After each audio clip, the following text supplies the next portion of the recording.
listening to Radio Sputnik. Telling the untold.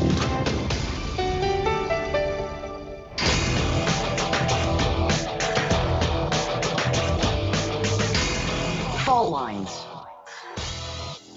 Live from across the divided states of America, it is time now for another edition, the last edition this week, in fact, of the most disruptive show covering news, events, politics, and more from across our divided country and the surface of our increasingly divided globe.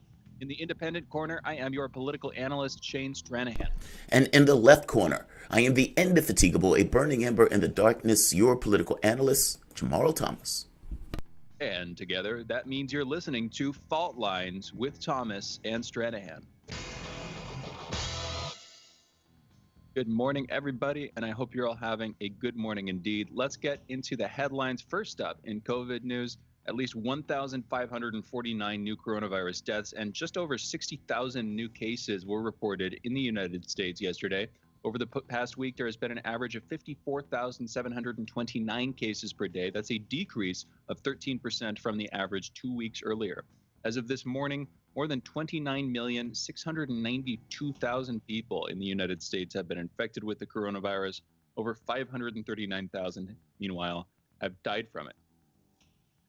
Nearly 40% of the workers at New York's group homes for the developmentally disabled have refused to get vaccinated against COVID-19. Even though a Cuomo administration policy mandates the facilities to accept people with the coronavirus, one upstate group home was locked down this week after a worker tested positive for the virus, resulting in the cancellation of all social activities for the residents, many of whom struggle with intellectual deficits that make it harder for them to cope with the stress of isolation. In an email to state officials, a mother fumed that her autistic son and other residents are, quote, fully aware that they have been vaccinated and do not understand why they are being punished because a staff who refused the vaccine now has COVID. The music jumped up a couple of notches there, in case you can't tell. Anyway, in national political news, Mayor de Blasio on Thursday said cops should, quote unquote, confront people accused of, quote unquote, hurtful behavior, even if the behavior doesn't rise to the level of the crime. When asked how the confrontations would work, de Blasio said the NYPD is already trained at doling out warnings. De Blasio suggested a simple warning could curb further violence, stating, quote, I think that has an educating impact on people. I think it has a sobering impact that we need. That's why we need every report, end quote. The response came a day after a gunman killed 8 people, including 6 Asian women, at massage parlors across Atlanta, Georgia. Democrats in Congress Wait, real quick, Shane. De Blasio's on drugs. De Blasio's on drugs. De Blasio is on drugs. I don't want cops randomly talking to people. I don't want that. Do you want that? I mean, do you really want a cop every so often at their own discretion deciding to have a conversation with you to give you a warning, to talk to you about anything? And what does the conversation look like? I'm not like one of the ACAB folks, but I also am generally cautious of cops and try to keep my distance, like a normal person, I think. Exactly. Yeah. So de Blasio, I don't know what he's talking about. De Blasio is a black son. Maybe you should be a little bit more in awareness of what that kid feels when he's dealing with cops. And the idea that cop is going to, hey, buddy, maybe you shouldn't be smoking that joint. Now, I don't think it's going to be like that, but you know what I mean? Like, those interactions are never normal. They're never normal. If all cops sounded like a vaguely strict Scooby-Doo, I might be okay with interacting with them slightly more often. If I didn't think they would shoot me in the face, I wouldn't be against it. But since they act that way, no, I don't want to deal with them. I don't want to be around them. I don't want them dealing with anybody in my family. I don't want them dealing with me at all. Leave me to my devices. Cops are worse than criminals. Because at the end of the day, you can shoot a criminal and you'd be fine. You can shoot a cop, even if that cop was trying to murder you, and you're still going to jail, and you're still going to have legal issues. They're worse. So, yeah, this is nonsense. I don't want that. I hear you. You will know. By the way, for folks listening, it should be to the end this morning, but in the studio, there was like an interesting sound effect glitch problem thing that we're still working to solve. So you'll notice at one point, the backtrack for the music there, the volume was like really high. Now it's gone. And I know why. Andre, our engineer, is swapping out the system. But just for people who are like scratching their heads wondering what happened, that is what happened. Anyway, back to the headlines. Democrats in Congress introduced legislation Thursday to get the ball rolling on determining Puerto Rico's future status. Puerto Ricans living on the island are U.S. citizens but do not vote currently in presidential elections. They don't pay federal income taxes because they don't have voting representation in Congress, but they do pay payroll taxes, helping fund federal programs like Medicaid, Supplemental Security Income, the Supplemental Nutrition Assistance Program, and the Earned Income Tax Credit. The Puerto Rico Self-Determination Act of 2021 calls for creating a status convention made up of delegates elected by Puerto Rican voters. The delegates would be responsible for coming up with long-term solutions for the island's territorial status, statehood, independence, some free association, other options, just looking at what's on the table and deciding where they want to go. The Senate unanimously confirmed veteran diplomat William Burns as the new director of the CIA on Thursday, setting the stage for him to take over following the retirement of Gina Haspel. Democrats praised his confirmation Thursday. You know who I want to hear about? Hear from on Burns? I would like to talk with John Kiriakou, former CIA agent, author. I would like to have a conversation with him because I'm just curious what his take on the dude is. He seems like he'd be informed on, oh man, the music is back with a vengeance. Anyway, Jamarl, what are your thoughts? John Kiriakou is entirely awesome, and I would like his take on pretty much anything. Doesn't matter what it is. It could be, cooking and cleaning and anything else. I think the guy's just phenomenal. Look, from my standpoint, the conversations that we're having with just so I'm clear, what was the last part? Because I'm hearing Kiriakou and I'm looking at something else that I think I'm getting this wrong. What's the William Burns? It's the Senate confirming. Oh yes, I do want to hear Kiriakou's point of view on that, because that should be interesting. Because Burns supposedly is giving this reputation as a I don't know, conciliatory or as a statesman or something.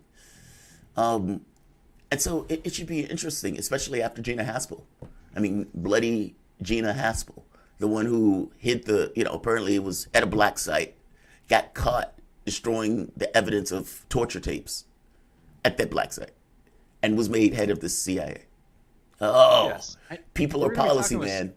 Scott later. I remember Scott published an op-ed over at RT back in early January, before the inauguration, just to put this in perspective, where he was a little bit glowing about William Burns. Too good to be, literally the title of this, Too Good to Be True. Biden's pick as new CIA chief signals that it may do less overthrowing of regimes and a bit more diplomacy, quote, end quote, which admittedly does sound quite good. Although what we call diplomacy is often overthrowing regimes, so there's still quite a bit of wiggle room there. But, that's Scott's take. I'm curious what John's take is. I'm curious what a lot of, more knowledgeable folks like these, what their takes are. And we'll get to it. Back to the headlines, though. A judge on Thursday rejected a request to dismiss misdemeanor charges against a former Michigan governor in the Flint water scandal. Rick Snyder, who served until 2019, is charged with failing to timely declare an emergency in Flint, which used the Flint River for drinking water in 2014 to 2015 without properly treating it to reduce corrosion. Lead and old pipes contaminated the system for over 18 months. Experts also blamed high bacteria levels in the water for a spike in Legionnaire's disease. The indictment accuses Snyder of violating the state constitution by failing to protect the performance of public officials under his control. And by the way, we're going to be having a conversation with a guest a little bit later on. First-time guest on this show, and I believe on the network, Jordan Chariton of Status Coup, American investigative reporter. This will be coming up at 8:30 a.m. Eastern later on this morning. We're talking with him about the Flint water crisis, which is one of his, longest and most successful stories. It's in his beat, in his wheelhouse, something he's an expert on. Anyway, back to the headlines. This music is giving me the creeps, man. It feels like it's stalking. It keeps getting closer and closer and closer. Oh man, and now it's gone completely. Anyway, now it's back. Back to the headlines. Tens of thousands of U.S. student loan borrowers defrauded by for-profit colleges are getting debt relief. The U.S. Department of Education is canceling $1 billion in debt held by about 72,000 student borrowers misled by institutions, including the now defunct Corinthian colleges and ITT Technical Institute. And more than $29 million in unpaid electrical bills are set to be forgiven as part of Griddy Energy's bankruptcy plan. That's according to Texas Attorney General Ken Paxton. Griddy, the wholesale electricity provider that came under fire after many of its customers reported being hit with exorbitant bills during last month's severe weather, filed for Chapter 11 bankruptcy protection earlier this week. In a separate statement on Tuesday responding to the initial lawsuit against the company, Gritty stated that, quote, "We are aware of the lawsuit filed by the Texas Attorney General against Gritty. We do not agree with the claims alleged in the complaint, and we plan to vigorously defend against it. Until then, the company has no further comment," end quote. Gritty, by the way, wholesale electricity provider. When people were getting $10,000 electrical bills during the crazy winter storm that we saw down in Texas a bit over a month ago, about a month ago at this point, that was one of the primary companies responsible. They had these variable rate plans that are often cheap, but when prices for electricity spike, their price goes way, way up. In this case, like over 100 times higher than what people were used to. And that was where you saw the exorbitant $10,000+ bills coming in.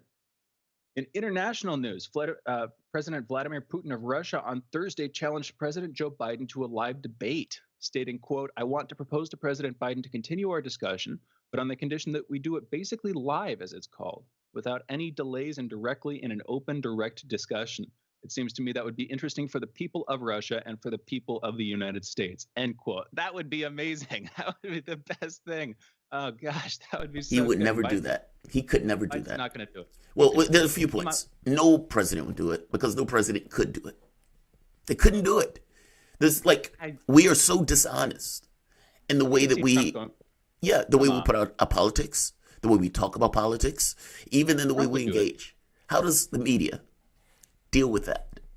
Like, let's say a conversation comes up and Joe Biden makes an argument about you guys are doing XYZ.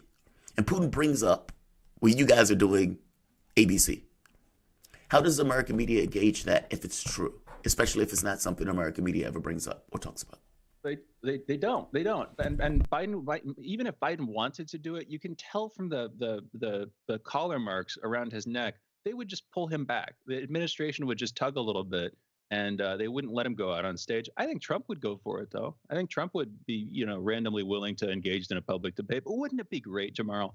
Isn't just the hint of a hope of that kind of interaction enough to bring a little bit of light into your life for the morning? I'm okay with that. I think the thing is, when you're dealing with world leaders like that, it's one thing when you're in the context of the country and the people fight and everything else, and it's like, oh, I'm angry that the person said that, but at the end of the day, we're all Americans. It's like, what does that look like when we're not? And honestly, maybe that is a better thing as opposed to a war. Maybe that's better. I mean, because what I'm getting at is, look, like I say, my job, at least the way I see my job from my own self-conception, is context. Because to my mind, if people understood contextually what was going on, you're going to have some that still end up where they end up for whatever reason. But you're also going to have more that says, whoa, I didn't know that. And my opinion has changed with the new information. Yes. It's that part. That would be great. That's what would be amazing. It would okay. Here, and that's why it's not going to happen. Seeing them spar, seeing Putin and Biden go back and forth and spar is one thing, but that's ultimately not what really excites me. What really excites me is that the veil would be lifted, even if just for an evening, and hopefully forever, on so many lies, so many lies. The idea that in a single interaction that were publicly broadcast, you could get a permanent realignment of at least a bulk of the American public, and hey, even the Russian public. I don't know how that, I don't know how it all plays out. I don't know where the cards fall, but you get a single moment in time that changes how we see everything, and hopefully for the better, and hopefully gives us a lot more facts to deal with and a lot more common perspective.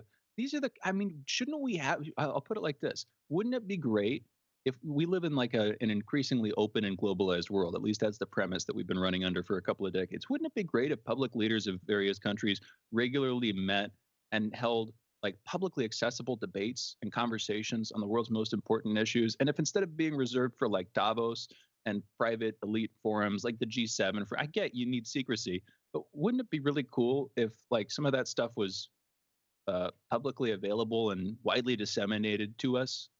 That would be awesome. I'll just put it like that. We got to get back to the headlines here. On that same topic, on the idea of a debate between Putin and Biden, discussion has sprung up as to whether or not Biden should accept the challenge. Many on the left, including Donald Trump Jr. and well-known conservative Candace Owens, believe that this would be an easy win for Putin. I happen to agree. And what she views as objectively hilarious, Owens believes that Putin challenged the U.S. leader because he knows that, quote, senile Biden cannot do that, end quote. Others said the U.S. president would be more than able to hold his own in a live head-to-head. Those people on drugs. Those people on drugs. Do they honestly believe the man that hasn't even can barely give a sit down? I mean, like daisy-eyed, is going to be able to hold his eye. He couldn't eat. They're insane. Oh man! And so you're siding with Candace Owens and Donald Trump, Jamarl. That's fine. Controversial. Look, I don't care if some random person. Hitler likes dogs. I like dogs.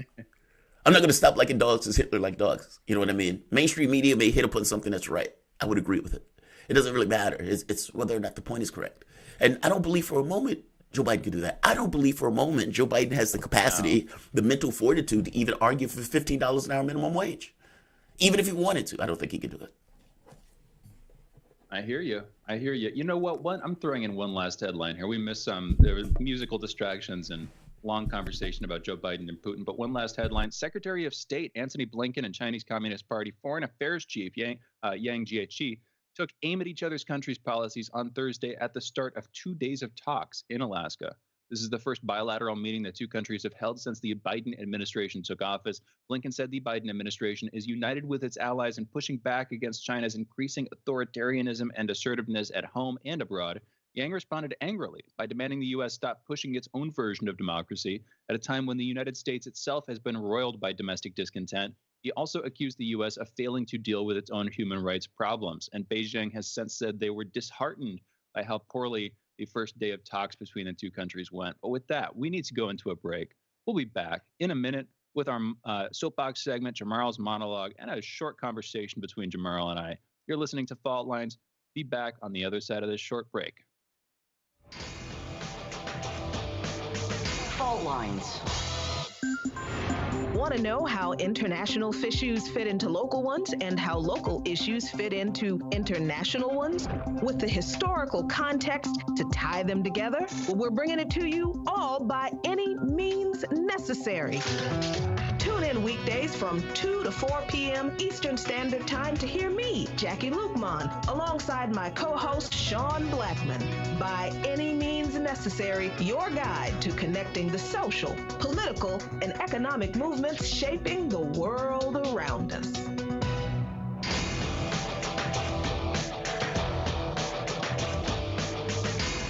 Fault Lines.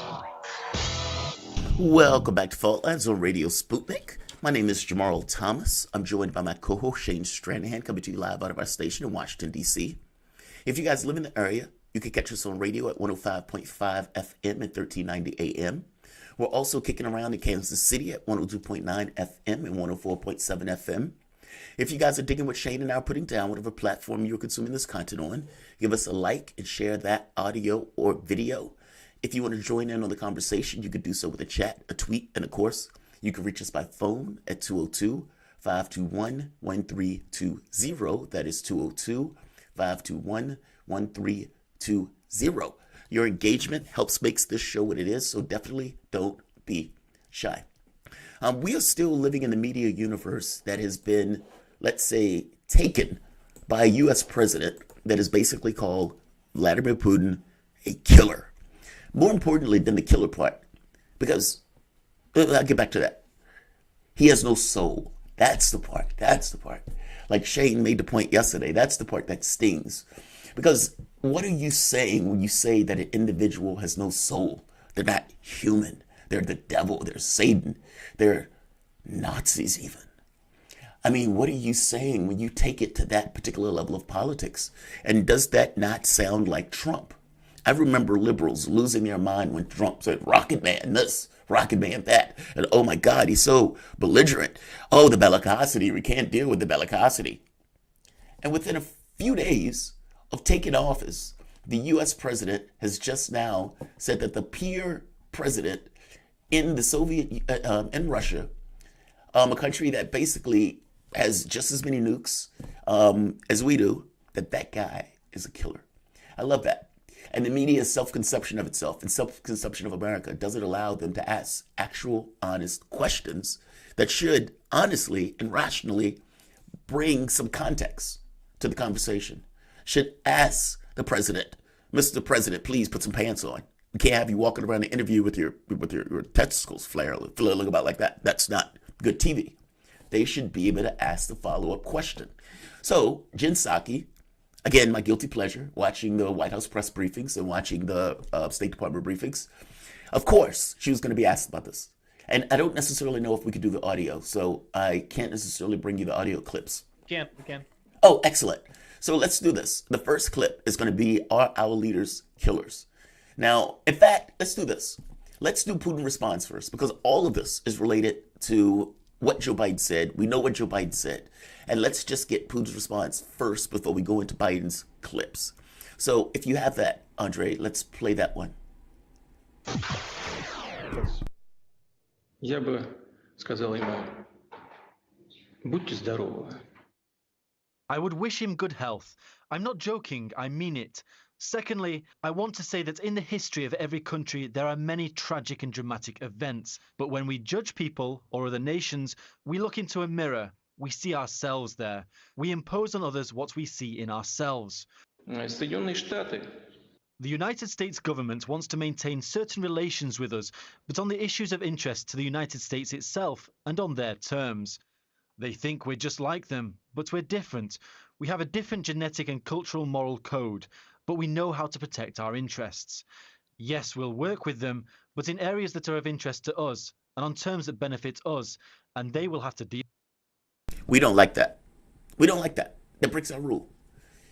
Every Russian needs to follow American policy, or otherwise we're not going to be friends. You're going to be on our naughty list.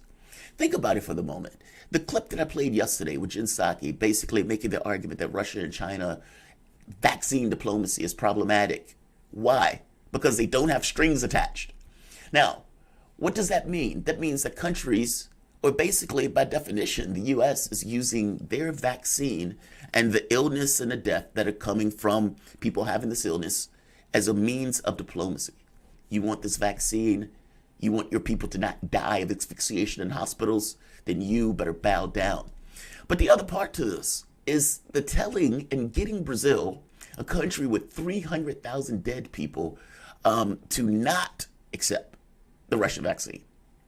Or for that matter, Brazil didn't even accept the Chinese vaccine, despite the fact that the health people in the government actually wanted to accept it. Bolsonaro was the final vote on that.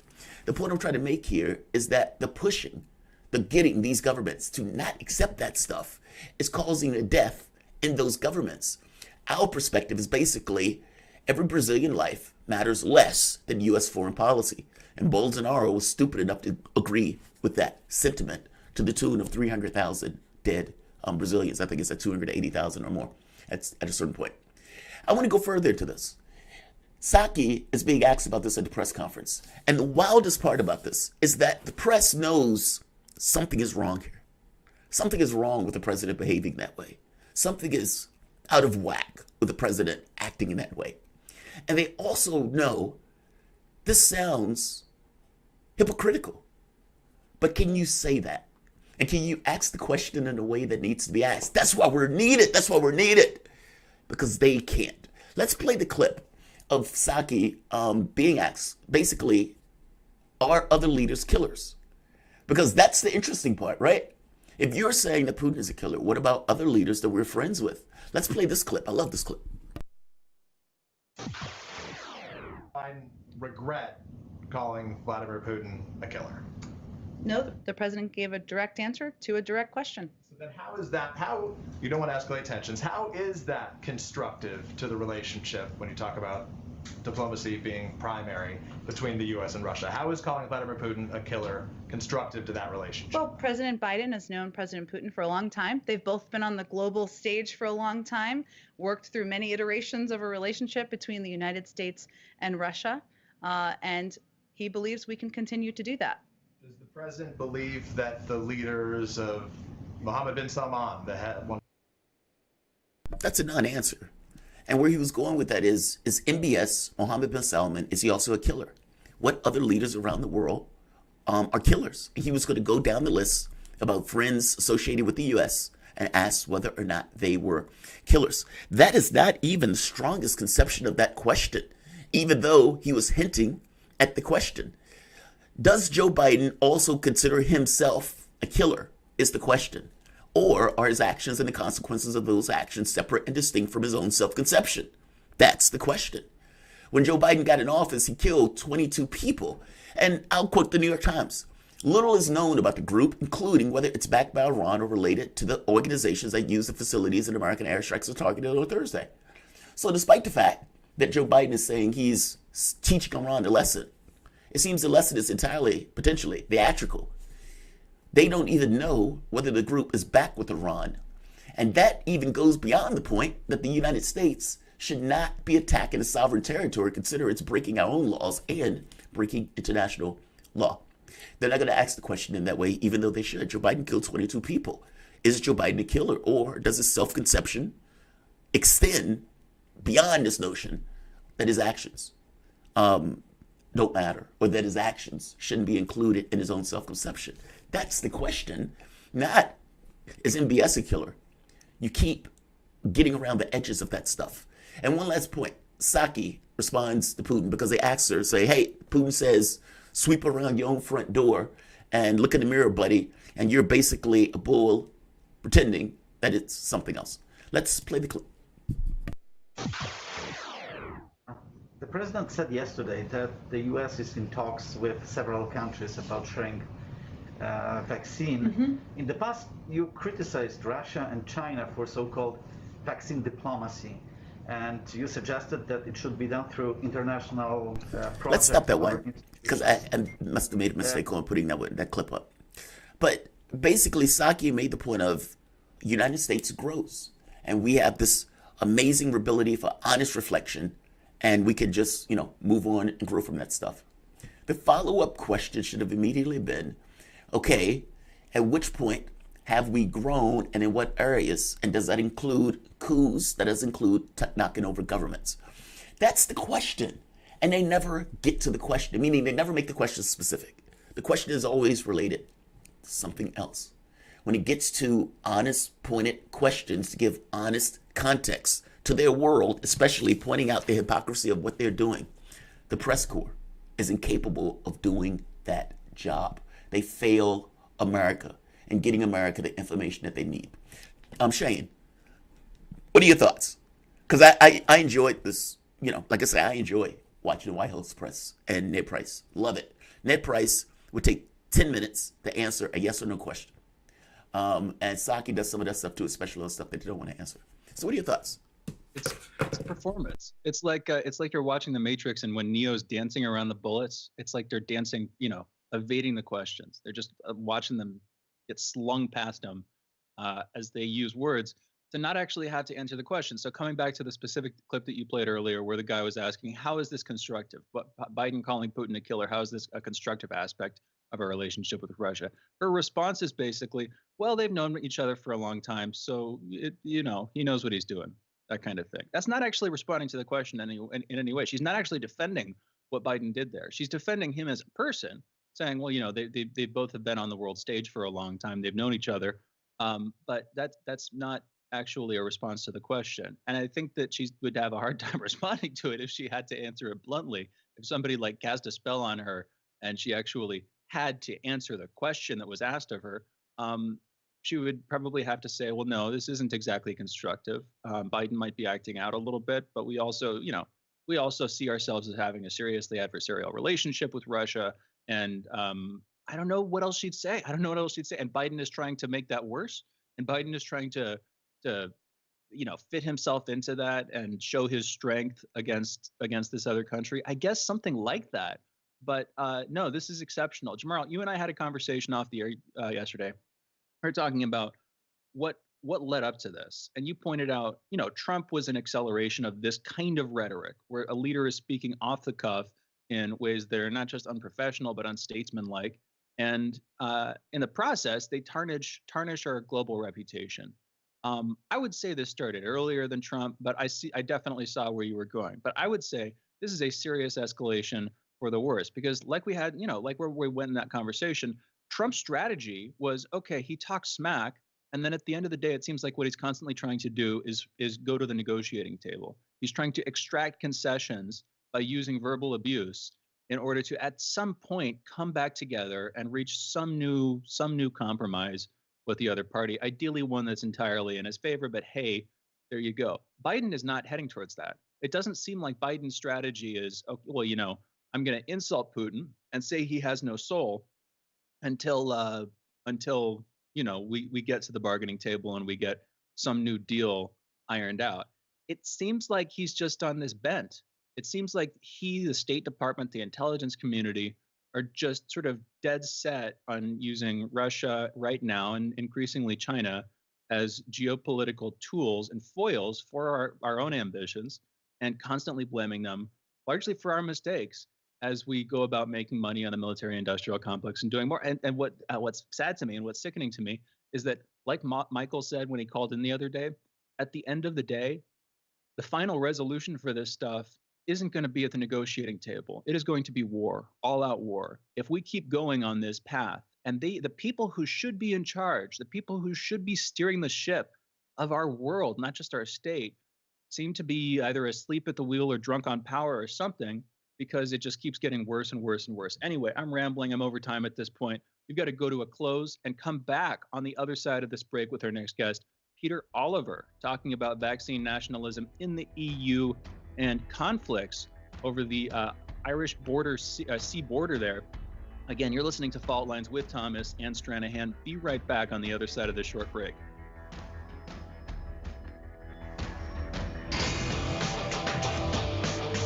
Fault Lines.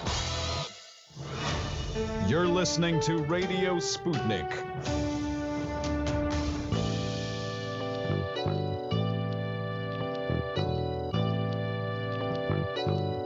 What's the most important hour of the day?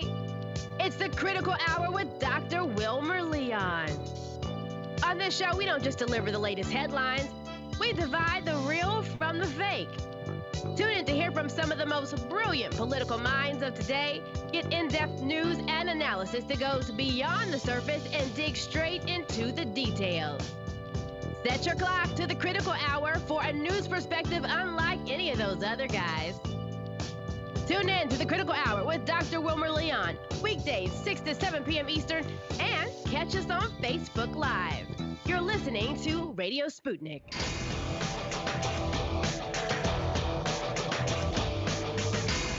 Fault Lines. And we're back. You're listening to Fault Lines with Thomas and Stranahan, and we're getting into the topic of vaccine nationalism. Now, I'm going to start here in the domestic, in the continental United States, where extending slightly across our borders, we've recently been covering the fact that Alex Azar, during the last administration, head of Health and Human Services, basically gave a directive to the Brazilian government to not accept the Sputnik 5 vaccine. I'm bringing this up because, in my opinion, that's the sort of harshest edge we've seen yet of vaccine nationalism. Not just not wanting to share vaccines from your own country, but trying to prohibit other countries from getting other countries' vaccines because it's in our geopolitical interest, I guess, because we don't want other countries to have more soft power or to be perceived as kind entities on the global stage. I don't know exactly how it works. When she was asked about it, Press Secretary Jen Psaki said, well, we put strings on our offers. Other countries don't. And we want to keep things ship to shape or whatever. We want to tighten up global democracy. And apparently the way to do that is to use the leverage of people's lives while a pandemic is going on around the world. But let's cross the pond here. Let's get onto the other side of this conversation about vaccine nationalism. Over in the EU, there has been quite a bit of controversy recently over AstraZeneca. First, this started out with England, quote unquote, hoarding its Oxford AstraZeneca vaccine, inoculating its own citizens apparently before wanting to give it to other countries in Europe. That is understandable, but also deeply problematic. The response from Europe has been varied. They were struggling to get the vaccine, but their citizens were also despondent or rather critical of it, I should say, worried about its actual level of efficacy, kind of dismissing it. And maybe the assumption here is if they were snubbed, they were snubbing back, turnabout as fair play, that kind of thing. Anyway, in the last week, more controversy has been added to the mix as the question has become, is the Oxford AstraZeneca vaccine linked to fatal blood clots. Now, I have my own take on that, but I want to go to our guest. We are joined for this segment and the next by Peter Oliver. He's the EU correspondent for RT International. He provides daily coverage of political, diplomatic, and economic news from across the European Union.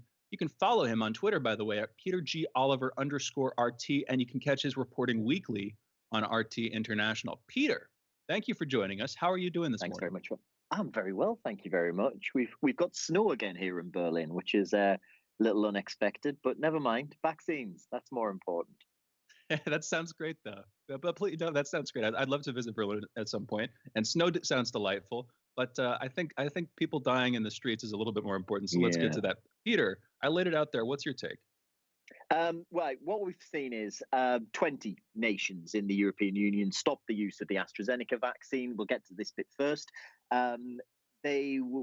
They've started to repeal that suspension from yesterday. Germany, Italy, Spain, France, Luxembourg, Lithuania, Latvia, Cyprus, the Netherlands, and Slovenia. I don't think I've missed anybody out there, have said they will start using the vaccine again. That's after the European Medicines Agency gave a big press conference yesterday saying the vaccine is safe and effective for preventing COVID-19. Emma Cook, who's the executive director of the European Medicines Agency, said when it comes to those blood clots, and I'm going to give her the exact quote from her here, it was not associated with an increase in the overall risk of thromboembolic events or blood clots. I'm sure I pronounced that wrong. Basically, it's back on because for a few days it was all suspended. It was the latest issue that has come about with the AstraZeneca vaccine. Previously, there'd been problems over contracts that had been signed. The contract that the UK had signed with AstraZeneca gave them preferential treatment when it came to receiving doses. The EU's contract didn't. And that has resulted in standoff after standoff, really. What we've seen this week, though, is the European Union say that they could put in place some legislation that is already written into law. It hasn't been used since the 1970s, but it can allow the blocking of exports of vaccines, in this case, from the EU. Vaccines that are manufactured on EU territory, block them from being exported elsewhere, namely the United Kingdom or the United States as well. Ursula von der Leyen, the EU Commission president, said that she would look at stopping vaccines going to countries that have they're already far ahead when it comes to their vaccination program in order to allow the EU to catch up. That prompted much weeping, gnashing of teeth, and the EU, the UK Foreign Secretary Dominic Raab clutching his pearls and fainting like Scarlett O'Hara. Oh, mercy, how dare you suggest such a thing? Talking about this because the EU had said, well, look, we're only doing this because the UK doesn't allow exports of vaccines manufactured on its territory to the EU. And while it is true, there is no ban, and this was something Dominic Raab was very keen, how very dare those Europeans suggest that we would ban exports. There is no ban because there is no exports, so there are no exports to ban. That's pretty much the situation. The European Union, if you look at the numbers, has sent around 9 million vaccines manufactured on its territory. By the way, it isn't the European Union. It's companies that are working inside the European Union have sent 9 million vaccines from EU territory to the United Kingdom. 0 have come the other way. So, yes, it's all well and good for Dominic Raab to say this there's no block in place. The reason there's no need for a block is there is no exports to block. What we've seen, though, is Ursula von der Leyen, the EU Commission president, turned into what exactly the British press in particular love is the baddie. They're the ones that they can point the finger at and say, look at this. This is the one. She's the one who's the bad guy here. And if you read some of the newspaper articles yesterday, I mean, there's a lot of talk of a vaccine war, and Ursula von der Leyen being portrayed essentially as the new Hitler in many ways. You saw even in the Telegraph, not just the tabloids, the Telegraph saying that this was dictatorial in its approach. The Sun, big tabloids, there with the headline, crazed EU chief Ursula von der Leyen threatens to seize COVID vaccines from the UK, while the Mail went with this is hysterical protectionism that would make a tyrant proud. Ultimately, from Ursula von der Leyen's point of view and from the point of view of the EU Commission, they needed to do something to try and get a handle on the vaccination situation in the EU, because it has been failure after failure. They've admitted that there's been serious problems. Now the EMA has said that there isn't a significant risk to using the AstraZeneca vaccine. They want to get as many of those vaccines into as many people's arms as possible. In fact, since this was announced yesterday that it was safe to use according to the EMA, you're now seeing in France, the Prime Minister, Jean Castex, he'll be having his vaccine on TV, I think, a little later on today. There's going to be others doing the same. There was some talk in German Twitter yesterday about why isn't Angela Merkel getting the jab on TV. That's not really the type of public appearance that the Chancellor usually engages with. Also, she's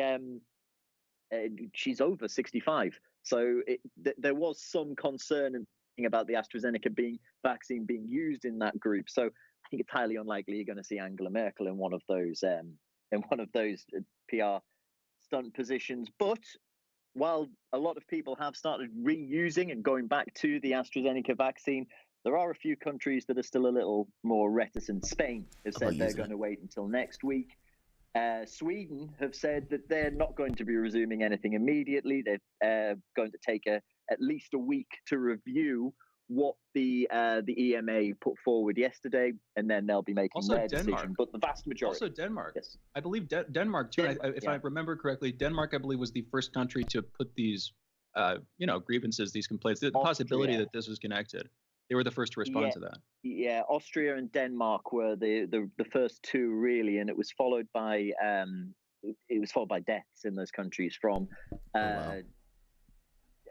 blood clotting issues. And one of the things Emma Cook did point out yesterday while she was making this, that she noted the agency is looking at whether gender and age could be looked at, because the number of the cases that have developed where people had developed blood clots had been majoritively with younger women.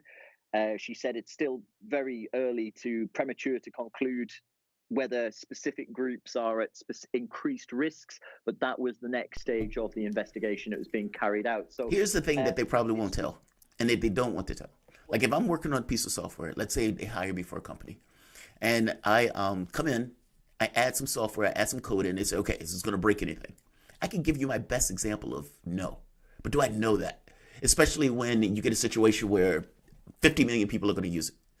Meaning, like, some of the permutations that may take place in small samples don't show up, but they may show up in much larger samples when you talk about the world.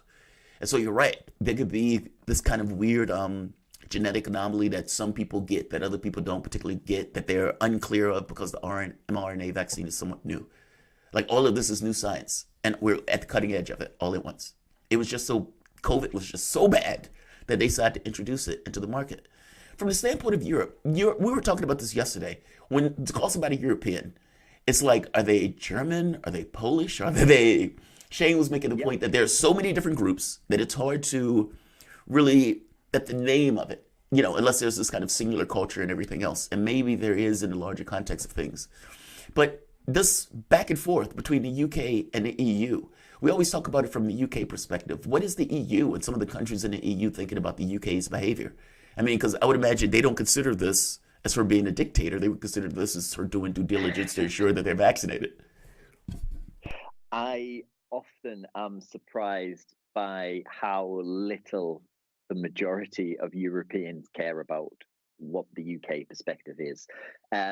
You've got to remember, this works. It's very good for the UK to have a bogeyman in Brussels. There's no real interest in there being a bogeyman across the channel there in the UK for the EU. It's interesting to look at that the vaccine itself in the UK, it was always very much called the Oxford AstraZeneca vaccine, the Oxford vaccine.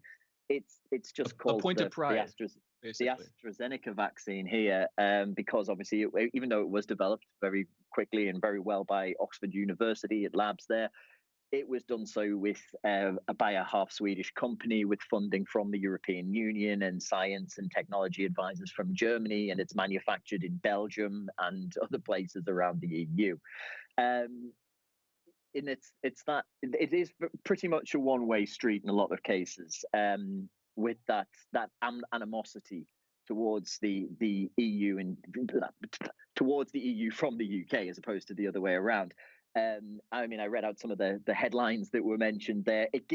This has given particularly this Conservative government, but Conservative and those, let's face it, quite nationalist ideas in Britain something to cling on to, because it's given something that Britain has had as the root of its foreign policy for well over 500 years, which is those foreigners are the baddies.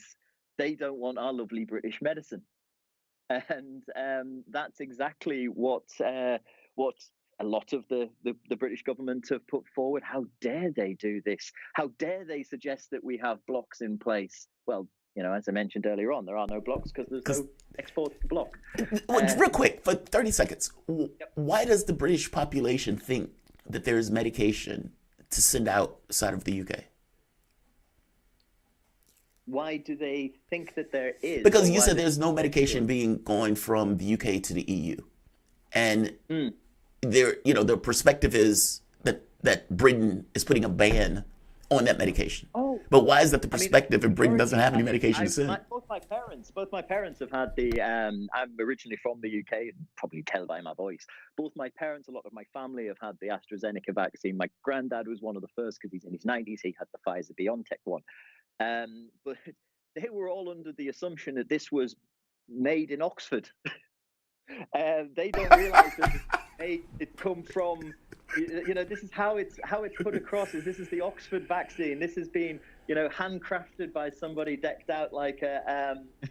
Handcrafted by virginal women in Britain who tracked it up the mountain. That's awesome. Exactly. So that's the reason why when I've been pointing out that 9 million doses of it have come from Europe. What do you mean? Oh, Brexit! Gotta love Brexit. The voice that you got. The messaging. Well, let's bring you back. The voice that you guys are listening to is Peter Oliver. He's the EU correspondent for RT International, providing daily coverage of political, diplomatic, and economic news from across the European Union. We're going to come back with Peter Oliver. You guys are listening to Fault Lines with Thomas and Stranahan. We will be back in a moment.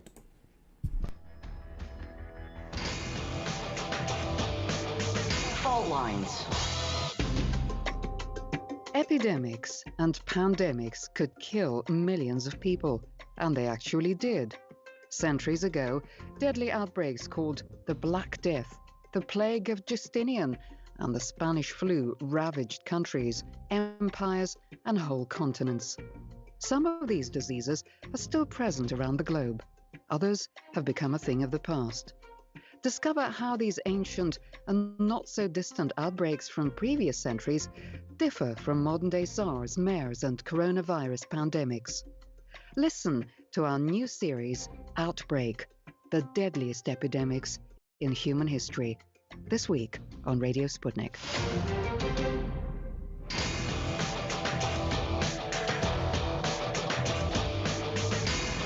Fault Lines. Welcome back to Fault Lines on Radio Sputnik. My name is Jamarl Thomas. I'm joined by my co-host Shane Stranahan, coming to you live out of our station in Washington, D.C. One of the most interesting things in Brexit, I started covering Brexit even before people knew the term Brexit. And I didn't even know I was covering Brexit at the time.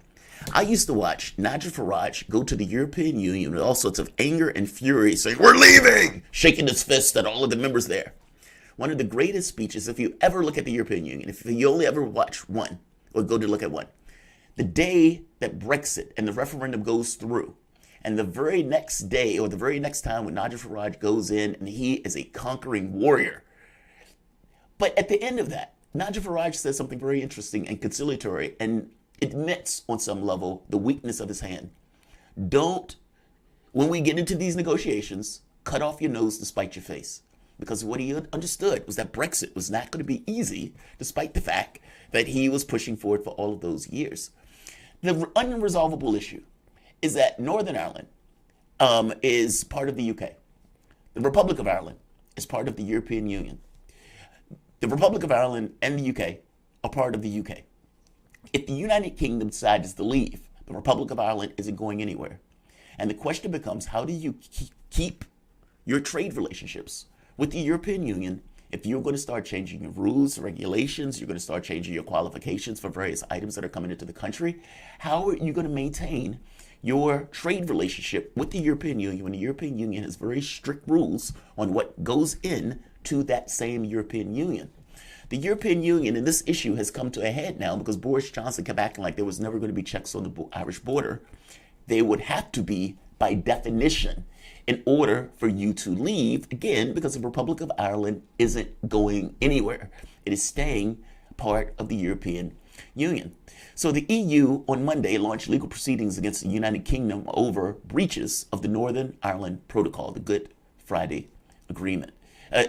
Basically the Brexit Agreement. Because basically they are releasing or relaxing some of the rules that these guys are supposed to follow in the context of the Brexit deal. And they are not following those agreements. They're giving people basically pauses on the paperwork and grace periods on their paperwork. And the European Union is not happy about that because they say you are unilaterally changing the rules. The EU basically launched legal proceedings over this. And Dominic Raab was caught yesterday basically saying that they're trying to erect a border on the Irish Sea.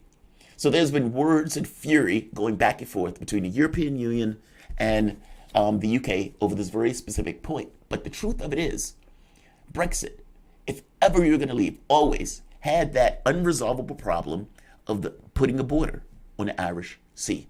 Bojo knew that. Bojo pretended as if it wasn't an issue, and now it's coming to a head. The voice that you guys are going to listen to in a very few moments is Peter Oliver, EU correspondent for RT International, providing daily coverage of the political, diplomatic, and economic news from across the European Union. Peter, did I explain that properly? Is there anything you want to add to that before we get into it? Just about the two key treaties that are involved in this. The Good Friday Agreement from the mid-90s, which brought about peace from the paramilitary groups that were fighting one another over the future of Ireland. There were certain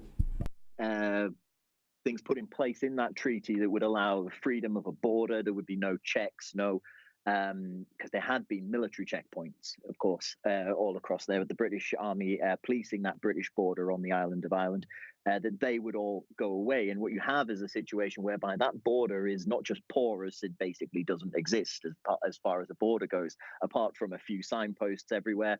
I'm thinking to a place where I've got friends, family in South Armagh, where there's football pitches, soccer pitches, where you play essentially in the United Kingdom in one half and in Ireland in the other. There's people's houses where you come downstairs if you can make a cup of tea and you've crossed the border 3 times.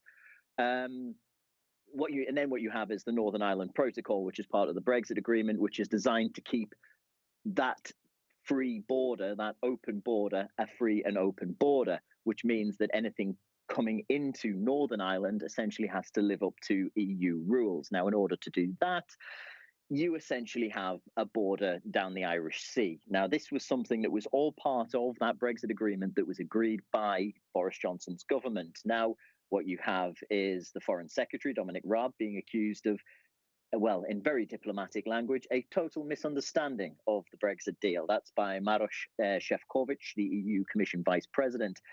This is because Mr. Raab is suggesting that the EU, how dare they? They've done this. They want to put a border in the Irish Sea. They want to stop Northern Ireland being part of the United Kingdom. Well, but Raab chose that. That's the point I'm trying to make. They chose that. They knew that was going to take place. Raab was Brexit secretary for a very short period, but he did have that mandate for a period. He knows exactly what was in that. What was in the Northern Ireland Protocol. He knows exactly that this border down the Irish Sea that he talked about with such disdain was essentially the only way in order to do it. Now, the reason the EU has brought legal proceedings against the UK is because Boris Johnson's government has said that they're going to extend a grace period on paperwork for goods entering Northern Ireland from Great Britain, which is the other big island. The island with Scotland, England, and Wales on it, just the easiest way to put it. What that means is that they've unilaterally extended this. It was all supposed to come in on the 1st of April, that there would have to be these border checks. This was all written into the protocol, and Boris Johnson said they're not going to stand by that. So the EU are taking them to court. Well, and the problem is straightforward. The EU doesn't want chlorinated chickens coming from the United States ending up in the EU. That's what it boils down to. They want standards on animal welfare that, as you say, wouldn't be met by certain products being imported from countries like the United States. That these food standards that are in place have to be upheld, and there's no way around this. Unfortunately, it does seem like this was always going to be something they were going to clash heads over.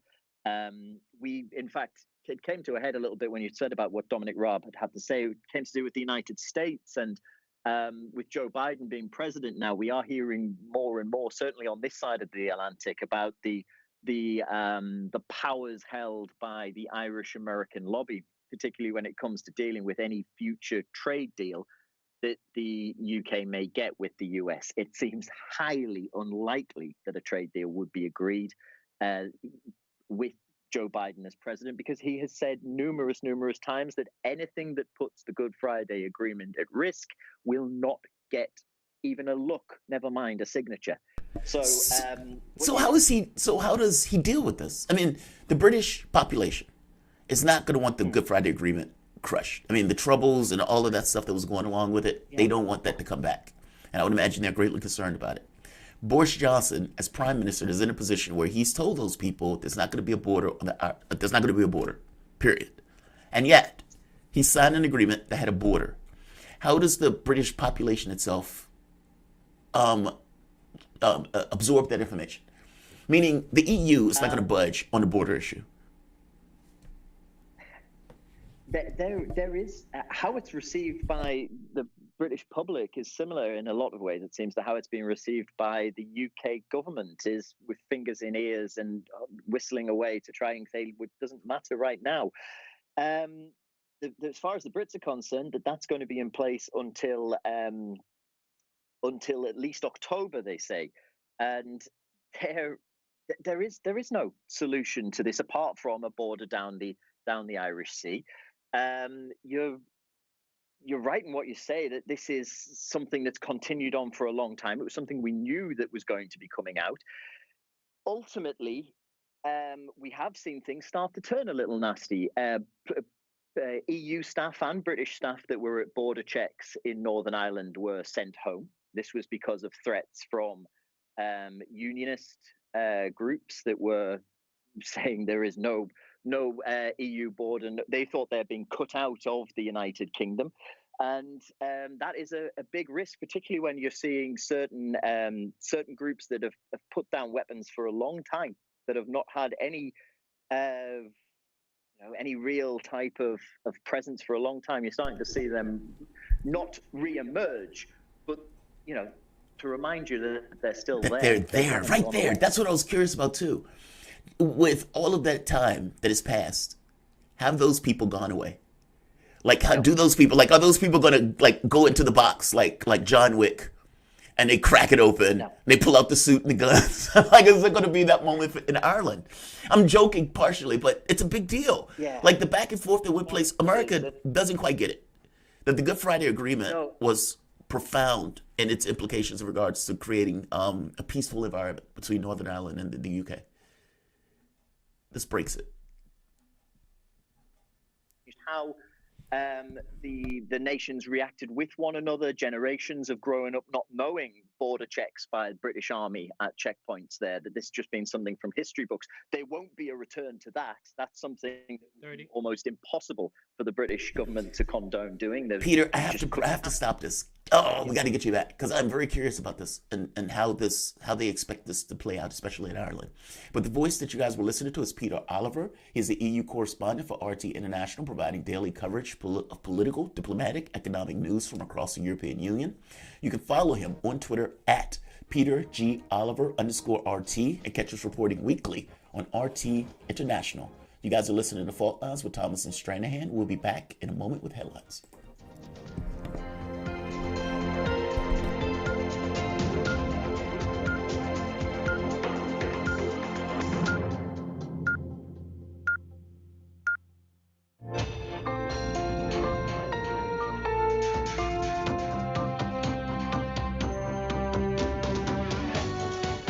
Listening to Radio Sputnik.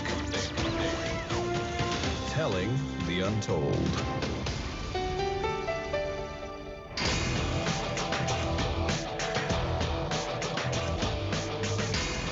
Fault lines. Live from the divided states of America, precipitously perched at the edge of this resilient and exploited globe. Welcome to your context lens for the American perspective. In the left corner, I am your ever-vigilant, indefatigable political analyst, Jamarl Thomas.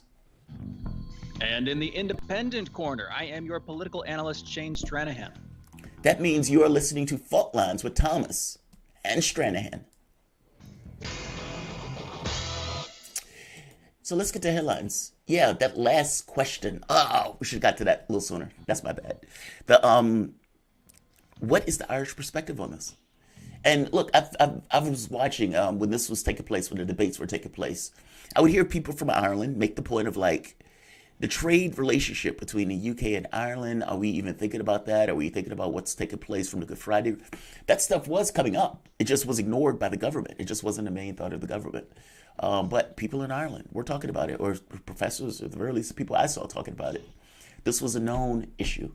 And maybe they thought that, hey, if we throw ourselves into a fire, we have to figure out how to work with it at that moment. But we need to get Brexit done first and deal with that problem afterwards. That's very well could have been the thought. But EU is the catch, because the EU should have known better. I don't know. It's an interesting conversation, interesting back and forth, interesting problem between Britain and the UK. And I suppose the issue is between the UK and Ireland, not the EU, if that makes sense. But let's go to the headlines. We have to get somebody for that and maybe get Peter Oliver back to have a good conversation about it for 15. At least 1,549 new coronavirus deaths and 60,782 new cases were reported in the United States yesterday. Over the past week, there's been an average of 54,729 cases per day. That is a decrease of 13% from the average 2 weeks earlier.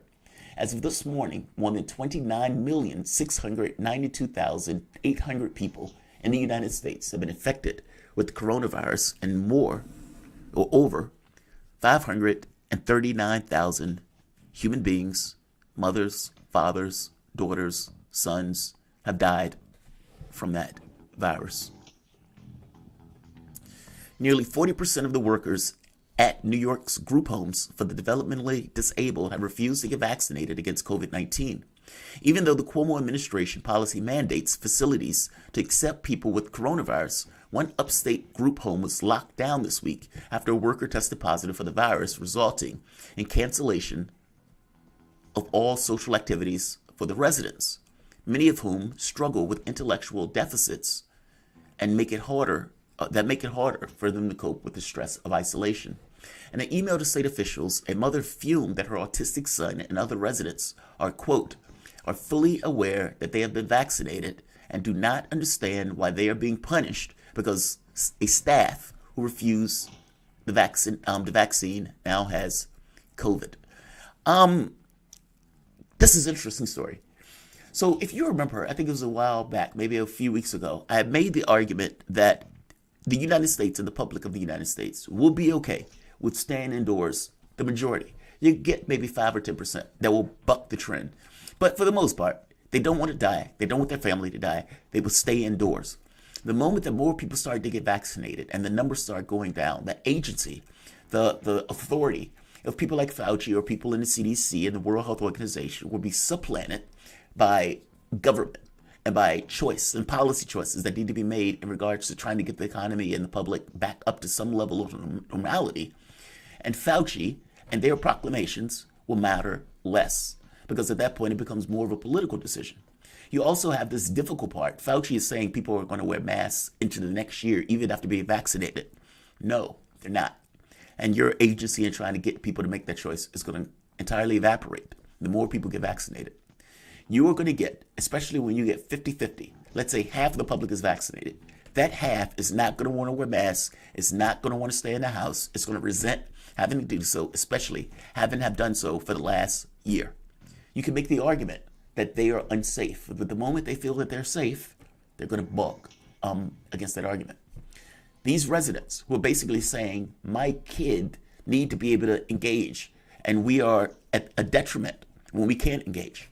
And that mom wouldn't have had that choice. She wouldn't be able to make this argument when 5,000 people are dying. She can make that argument now. And I'm saying that argument is just the start of it. That argument is going to get more persistent, not just with kids with autism or autistic kids in general.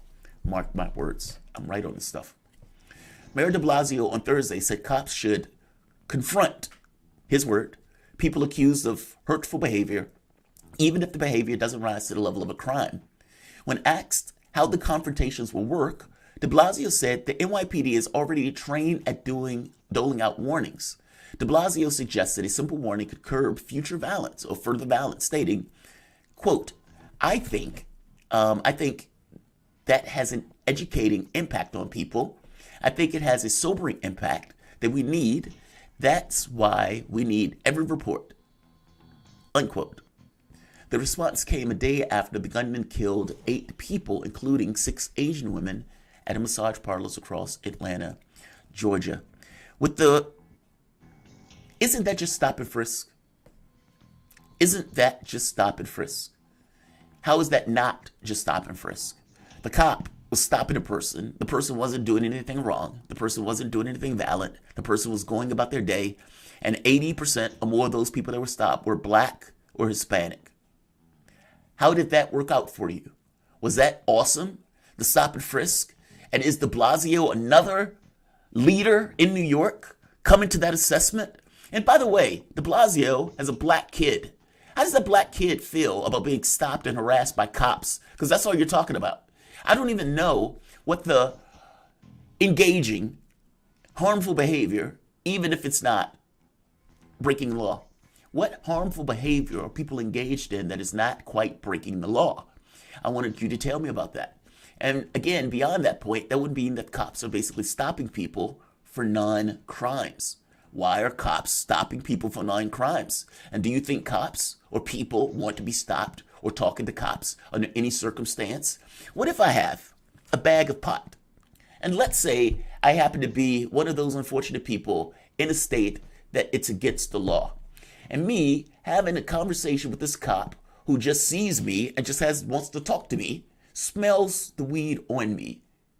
Am I now going to get arrested and prosecuted when I and that cop had no real idea that I was doing anything wrong, but he ends up smelling the weed on me because of the stupid policy of let's just have the cop talk to random people? Yeah, try again. Stop and frisk didn't work. That was a failure. And the people who they kept stopping and frisking just so happened to be black. So no, I'm not on board for this, de Blasio. And maybe your kid needs to tell you this is not a good idea, Dad, especially for people who look like me. Can't believe another New Yorker is saying, hey, maybe we need to have stop and frisk in other states. Fire him. Take him out on a rail. When this guy ran for president, I don't know if you remember this, there were people that were charging the hall screaming at de Blasio to prosecute the guy who just murdered an African American. They had to, if I'm not mistaken, they blocked that part out, but you could hear them in the background screaming at de Blasio. If I remember this correctly, I could be wrong. Democrats in Congress introduced legislation Thursday to get the ball rolling on determining Puerto Rico's future status. Puerto Ricans living on the islands are U.S. citizens, but don't vote in presidential elections. Just call them a colony. We don't like that word, but that's what it is. They don't pay federal tax, income tax, because they don't have voting representation in Congress. But they do pay payroll taxes, helping fund federal programs like Medicaid, Supplemental Security Income, and Supplemental Nutrition Assistance Programs, and Earned Income Tax Credit. The Puerto Rico Self-Determination Act of 2021 calls for creating a status convention made up of delegates elected by Puerto Rican voters. The delegates will be responsible for coming up with long-term solutions for island territorial status, statehood, independence, and free association, or other options. The United States doesn't want to make Puerto Rico a state because it's poor and it's people of color. That's something they frown upon. Puerto Rico, however, is very important because of its status as a military position, meaning if needed, seen, or if need was there, that island would become a military strong point. We don't want the poor state, by the same token, we need them as a military status. Puerto Rico, in and of itself, will have its own personal point of view of that stuff and about whether it wants to be a state, whether it wants to have some other kind of self-determination. And they should. I don't know if that's a question that could be regarded in Congress, but it's definitely something that Allen should come up with. I agree. The Senate unanimously confirmed veteran diplomat William Burns as new director of the CIA on Thursday, setting the stage for him to take over following the retirement of Gina Haspel. Democrats praised his confirmation on Thursday. Shane, you and I were talking about this early on, about whether or not his diplomatic status will play out over the context of the role. Meaning, if you're head of the CIA, being a diplomat, it's not necessarily your job. Your job is to lie, subterfuge, to undermine, and to find out ways to figure out what is in the best interest of the United States in ways that the president cannot acknowledge and in ways that the United States Congress and government cannot own up to. These are the guys that work in the shadows. And so having a diplomat in that position is very strange. Let's talk to Scott about it. Because we've got, perhaps for the first time, actually, we should have talked about this earlier in the morning when we were talking about this an hour ago, but we'll have Scott on at 9:15 later on in the morning after we get to, what we wanted to talk to him about, or right up at the front of it. Heck, let's ask him about it. Let's get his take. Yeah, agreed. Because that, he thought this was a good idea. And surprised us, I think. And I think even Kiriakou said that. Maybe I'm thinking of Kiriakou, where Kiriakou said this is a good choice. This guy's, he's not these kind of Gina Haspel type, bloody Gina types. He's different. I think Scott said he was a good idea. I forget exactly what John said, and that's why I'm curious to get John on to get a contrasting perspective. I think he was a little bit more negative about it. Was he? Okay, maybe I'm misremembering, and it's possible I might be allocating one choice or one decision with the other. But I do remember one saying they thought it was a good choice. But let's keep going. A judge on Thursday rejected a request to dismiss misdemeanor charges against a former Michigan governor and Flint water scandal. Snyder, who served until 2019, is charged with failing to timely declare an emergency in Flint, which used the Flint River for drinking water in 2014 to 2015 without properly treating to reduce corrosion. Lead in old pipes contaminated the system over 18 months. Experts also blame high bacterial levels in the water for a spike in Legionnaire's disease. The indictment accuses Snyder of violating the state constitution by failing to check the performance of public officials under his control. Snyder should be in prison. They made a choice based on a financial decision, and that financial decision that was not in the best interest, meaning it is not the job of a leader in government to find ways to just arbitrarily cut costs. If they could, great, but not at the expense of lives, and certainly not at the detriment of human beings. Those people, those kids suffered, some of which major illnesses, cognitive illnesses, as a result of a choice that Snyder made. Let's stop pretending that the decisions and the reason that people make these decisions are somehow disconnected to the character of the individual and that they should somehow not be penalized for those decisions. This is a misdemeanor. This should not be a misdemeanor. I'm sorry. People should went to prison over this. And Obama, when he goes and drinks the water, that right there should have been the indictment that left people say, yeah, I'm done. Because Obama basically understood that those people were getting sick, those people were dealing with lead, and that in honest regard, on some level, poverty was in part the reason that this choice was made, just like the pipeline. in doing this. Those people got sick and those people got ill. And those kids got ill. And what is the recourse for those people? How do those people live their lives? Who's going to pay for those kids and the illnesses those kids deal with? You have a poor community dealing with kids that have medical issues that are a direct result of government failure. This is no different than the 500,000 people dead from coronavirus as a result of government decisions. Until you get people held accountable for bad choices, you will continue to get people making bad choices. And some of that goes beyond just a voting booth. Some of that goes to the legal devices and whether or not some of those people should be put in prison for the result of those actions. What do you think, Shane? Am I being too hard here? I mean, and by the way, Chicago, Rahm Emanuel also. Rahm Emanuel did a look, a view to see whether or not lead was also part of Chicago. When he found out that it was, he buried the information. Meaning, Rahm Emanuel was just as guilty, and Rahm Emanuel was even more guilty, despite the fact that Joe Biden is trying to find some kind of role for him in administration. What do you think about this? I mean, this is utterly disgusting, and this is a stark failure of governance that should be greatly punished.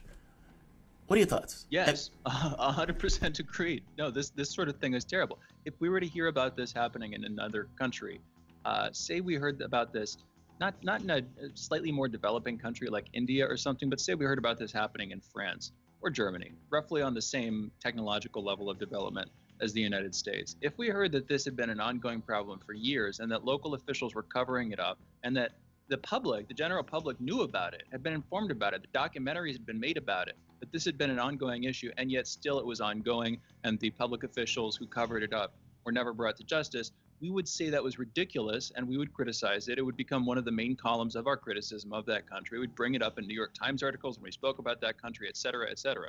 It would be a constant feature of our conversation, of our discourse on the actual level of democratic development and corruption in that country. And yet it flies somehow here in the States. So it's, and I don't mean to put it, our reputation isn't first and foremost. What's first and foremost is all of the people who have, lived stunted lives and who the quality of their life, their lifespan in general, have been permanently impaired by public officials' negligence on this issue.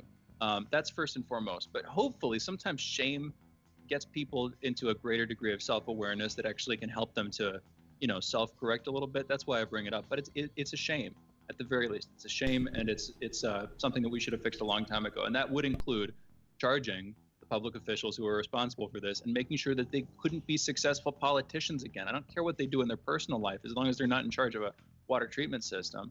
But no, it's horrible. That's my take. We got to close this out, though. Yeah, we got to close this out. Snyder should be in a cage. That's where I am. And we're going to have Jordan on to talk about it in a few. Let's do this. Let's close this out.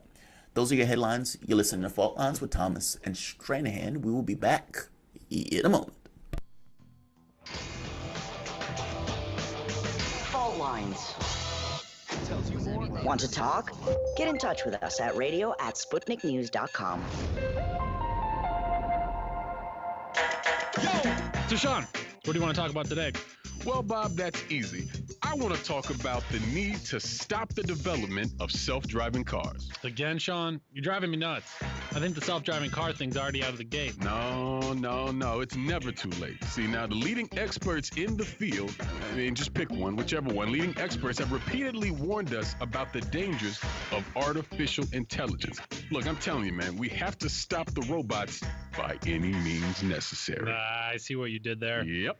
Tune into our show By Any Means Necessary daily from 2 to 4 p.m. Eastern Time on Radio Sputnik. And don't forget to call in at 3:20 p.m. to our studio number 202-521-1320. And if you miss us live, check us out on SputnikNews.com, Spreaker, iTunes, iHeartRadio, Spotify, or wherever you listen to podcasts to stay up to date on the latest political, social, and economic movements shaping the world around us.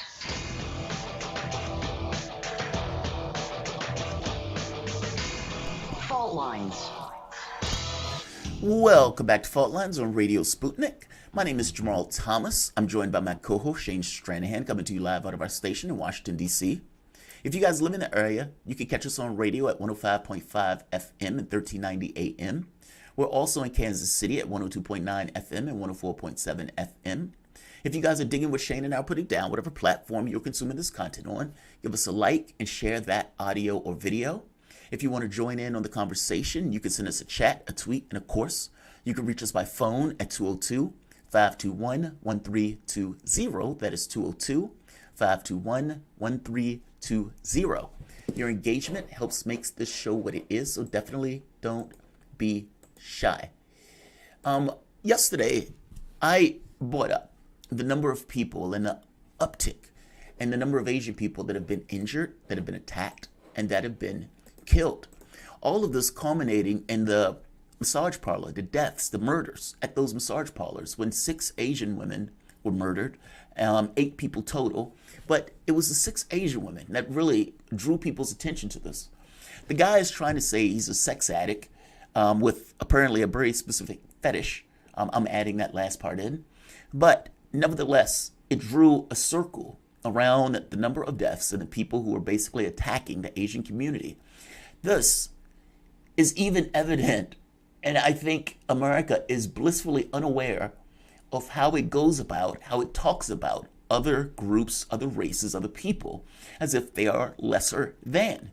And they miss how that perspective, that casual bias or that casual racism feeds into this notion of these hate crimes and these assaults. Think for the moment, oh, they're taking our jobs. The Chinese people are taking our jobs. This is before Trump, by the way, because from my conception, this goes beyond Trump. Trump might have put a specific focus on this, but the uptick and the people and the sentiment, negative sentiment against the Asians were raising before Trump got into that office. He might have just kicked it up a notch. You had, oh, they're taking our jobs. It was never this conception that the wealth of this country, the moneyed interests, sold your jobs overseas so they can make more profit. It wasn't that the Chinese people took your jobs. Those jobs were given away for profit. As you go further and you get to the notion of the coronavirus stuff, both parties have conceived China as an enemy. Both parties have conceived China as a threat. Both parties talk about China's aggression abroad. The United States is what, 800 military bases, give or take? China has like 1, not to mention a base around its islands. But they're aggressive. They're provocative. We spend $1 trillion on our military. Freedom of navigation movements. But they're being aggressive. It's astonishing in the things that we say, the way that we say it, and the way that the press enshrines the point of view of the various political parties, despite the fact that they're not supposed to be state media. They're as compliant and they act just like it. Donald Trump kicks this up a notch by basically screaming that it's the China virus, that Chinese people were put on airplanes in order to infect Americans. And while Democrats might not have necessarily believed it, on some level, their sentiment negative of China also went up. You must understand that part of this comes because of an economic competition that the leaders of the country are engaged in, that they aren't necessarily talking honestly with the public about. So they're stealing from us. They're taking from us. They're giving us their virus. All of this stuff, this is the sentiment. This is the way they talk about it. You never get an honest take. That, if you're looking for the root of the violence, it's that. That is where all of these attacks come from. That's where the uptick in the numbers. Let's stop pretending that the role of the president or that the role of the political leaders or that the role of the mainstream media doesn't have an effect on the sentiment and the perspective of the American public. It's not. They're born with it. It's instilled. And the media is shocked by it. To give one perspective, I'm going to bring in the team. Jen Psaki yesterday was asked a question that basically, how could you trust China in its negotiations? They don't have a track record of being honest. And this is the same group where the United States has just pulled out the JCPOA. The United States, especially speaking with Russia, and the whole notion of NATO, where NATO wasn't supposed to move one border, those agreements. And of course, that was blown away immediately. Gorbachev is a very bitter man at this point. And there are reasons for it, and a lot of those reasons come with the lies that he was told in order to get the U.S. to have this kind of world dominance. Are you really being honest about this notion that China can be trusted? What about the treaties that the U.S. blew away under the Trump administration? And don't try to say it's just Trump, because Biden didn't go back to the JCPOA. He took the advantages that Trump gave him and kept moving with it. So I want to talk to my team. We have Mary T with us, and we have Shane, and we're going to have this conversation about China's growing strength in the world, the U.S. concerned about that strength, and whether or not they can compete, and the anxiety that's being created in the context of the ruling class of this country, the media class that basically is assiduously, attentive to that ruling class, even though they try to call themselves independent. And for the most part, what does it mean in the grand scheme of things, and will it ultimately matter if China continues to proceed in the course that they're proceeding? What are your thoughts, Shane? I mean, we talked about. I'm more curious about what Mary T has to say. I mean, I'll try to be extremely brief because I want to turn it over to her. But Trump was at fault with his comments on the China virus, but the media is also, I would argue, more at fault on a deeper level, both the Democrats and the Republicans, as well as the intelligence community, and just how the American media has received and regurgitated this stuff over the last, say, half decade. That's the second thing. By constantly vilifying China, by agitating against Xi Jinping specifically, by calling his government a genocidal government more recently, we're setting ourselves up for these long cycles of retributive violence that will spread in backlash, not just against the state, but against citizens of the state and against anybody who seems like they might be affiliated with the Chinese state. And of course, that's going to come across on racial lines, whether that's violence against Chinese Americans or violence against Asian Americans. If we come to the Georgia shooting, there's another take that I wanted to put into the conversation, but we can come back to that if we do. Mary T, what's your take? What do you think? Hey guys, I agree to an extent. I do agree that a lot of these countries, they're just pointing the finger at each other. And it's not just all America, it's not just all China, it's not just all Russia. Like at the end of the day, they're pointing a finger at each other to the point where they're putting us against each other, and us as in their citizens. Because it's like neither one of them are as innocent as they want us to believe. Like even with China, a lot of people want to say that China's just building its defense. They're just protecting their borders. But even after a while, and I think we spoke on this before, a very good defense eventually becomes an offense, And if you look back at the history of China, like that, we can't really ignore. Look at the Shang Dynasty and how much they spread. Like that's a large territory that we can't just say that China was blessed with from the beginning. So to say that they only like a defense is just outright wrong. But as far as them becoming a competition, yeah, they are. But does that give us an excuse to go and attack them because of it? I don't think so. But it's at the end of the day, they don't really want us to come together and talk about this. They want us to fight each other. And that's where all of these attacks against Asian Americans and against like citizens in general are just increasing. It's becoming a race issue, but like after a while, it's just a human killing another human over territory. That's what it always comes back to ultimately. I mean, and that's what it would come to. Another part of this is we set China up in that position. I mean, specifically politically with the opening of China, and then subsequently with all the outsourcing and offshoring and using China effectively as our factory. Again, that is a manipulative relationship, and it benefited us both for a while. There are problems with it for sure, but we used them, and to that extent, they were happy to fit themselves into that slot because it helped them to develop. But we're reaping what we sowed at that point, and that's where it's mistake after mistake after mistake. I'm not even saying that working with them in that capacity was a mistake. There probably were better configurations of that, but we made that choice, and now when we have to confront that choice, when we have to look at the consequences of it, which is a growing Chinese world power, we're afraid of it and we're pushing back on it, despite the fact that we were, completely willing to guarantee their success up until the point where they started to become a serious competitor. It doesn't look good, and it isn't good fundamentally, and it seems like we're constantly having to relive our past as we confront our mistakes. Jamarl, what's your take? No, I think you're right. I mean, like, it's just, look, I think we're at a moment of competition where we didn't, how can I say this? It's the competition that drives it. It's like you live in a world order where you're trying to gain dominance over resources. You're trying to gain dominance over point of view, politics. You want to be able to run the roost. And if you are not in power, somebody else is in power over you, and you're going to lose agency in the process. So if there is nothing else, just us, then the question becomes, how do you dominate?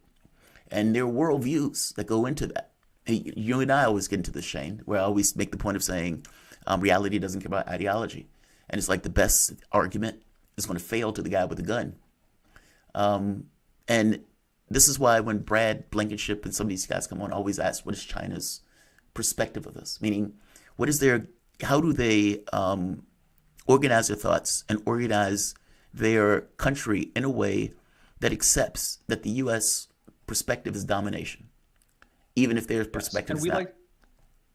We like to focus on the differences, but there are a lot of similarities. And simple self-interest is one of those, but it's not the only one. Just before we run out of time, I want to turn to the Georgia shooting, which is kind of a big segue, but it's a lot of what people are talking about when they're talking about hate crimes against Asian Americans right now. Like Jamarl, you and I have gone back and forth on this. I don't know if race was part of the motivation. It certainly would be a significant coincidence if most of the people that he killed were Asian, if that were just that. But a part of this that I don't see getting discussed, I've seen, I think, two people, one publicly, one privately, talking about it, is this is also just violence against sex workers. And I'm not saying that people working at the massage parlor, I don't know what they did. I don't know if what they did was considered sex work. From what the dude was saying, from what Robert Long was saying, it certainly seems like they fit into that category in his mind, at least. But the fact that he was doing that, the fact that he was driving down to Florida to kill people in the porn industry, sex workers are already some of the highest recipients, some of the biggest victims of violence in the United States. And it's weird to me that we're leaving that out of the conversation about it. It seems like it's more politically expedient to focus people's energy, their mental energy, on this being a hate crime against Asian Americans than it is to focus on this being a hate crime against sex workers. Because with the former, you can vilify Donald Trump and the Republicans. And with the latter, I don't know who you're going to hit with that. I see. Culture at large. Interesting. That's an interesting take. I get that. That makes sense. But I don't think that's why people were focusing on it. I don't think it was that craven. I think it really was, he just killed 6 Asian women. It was that. I don't agree with that. You don't agree with that? Like where 6 Asian women get killed and people, well, wait, 6 Asian women get killed. The Asian community is already reeling from an increased number of people who are being beat, injured, and attacked based on the focus that Trump and the Democrats have put basically on Asians in the competition. And 6 get killed. You don't think that the people would immediately... Like, I mean, let's not deny how many, the most of the massage parlors are run by people of Asian descent. But I was talking to a friend about it, and it does go back to the sex worker thing, because it was like, if he was a sex addict, then why didn't he go pull up on a strip club? And we were like, well, because strip club guards stay strapped. But if he made it in, that would have been a majority Black or people of color. So it's like, I think if you look at it more from the attack on the sex industry or sex workers, then you kind of see it a bit more openly than if you just focus on the fact that it was 6 Asian women, because then you're erasing the other 2 people that got killed. One other way to put this, and we need to go into a break because we got our other guest on the line, and I don't want to keep him on hold for too long at all. But I'll close this out here, and Jamarl, we can come back to this later on in the show. But just briefly, the majority of people that he killed were Asian American, but everybody that he killed in his mind was in the sex industry to some extent. So from his perspective, it seems undeniable to me that was his primary target. And I wish that were a larger part of the conversation. Well, wait, real quick. How do you know that the 2 people that he killed that weren't Asian were just necessary in order to kill the Asians? Like if it was a bouncer, you had to take the bouncer out in order to get to the other person. That's speculation. I know what I know, which is from what he said in his mind, he was going after people who were working to arouse him. No. Shane, that's not what I'm getting at. I guess I'm just saying that's he killed everybody in his mind that he killed was a sex worker. You don't know that. That's all I'm saying. Like I get. That's what he said. But that's what he said his stated motivation was. But I don't want to keep Jordan waiting. No, I don't want to keep Jordan waiting. We can talk about it further. Look, I don't doubt the sex work angle. That doesn't even bother me per se. I'm going to get the point. My point is just very different. That people are not wrong, especially the Asian community, after having a rash of violence, for them to come to the conclusion after 6 Asian women were killed that this was about them being Asian. Now, if it is about sex work, it could be possible that it is. So this is not a denial of that or a rejection of it. I'm just making the point that the Asian community is not insane for jumping to the conclusion in the beginning that it's about them. And honestly, I'm still not even sold on this idea that it was entirely about them being sex workers. He said that, but that's not the same thing as being never said true. Okay, I never said the Asian American community was insane, but we I can didn't come say back you to this did. later, man. I never said you did. No, I never said you did. Okay. But let's go to Jordan. You're right. Those are you're listening to Fault Lines with Thomas and Stranahan, and we will be back in a moment with Jordan Chariton.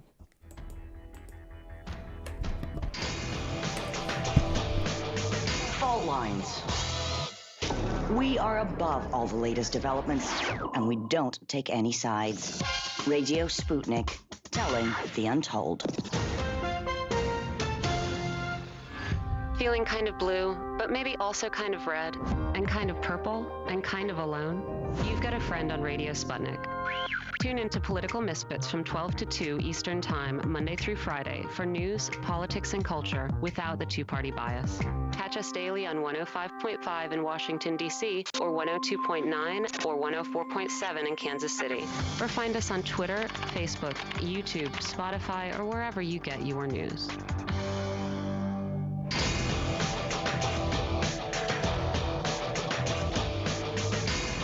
Fault Lines.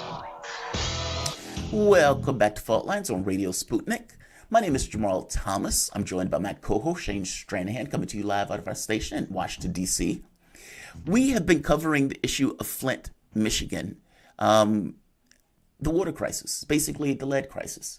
And the person who's covered this from the beginning and who's been on my show, a friend of mine, at least I consider him so, Jordan Chariton. Jordan Chariton is an American investigative reporter, co-founder and CEO of Status Quo, a progressive media outlet.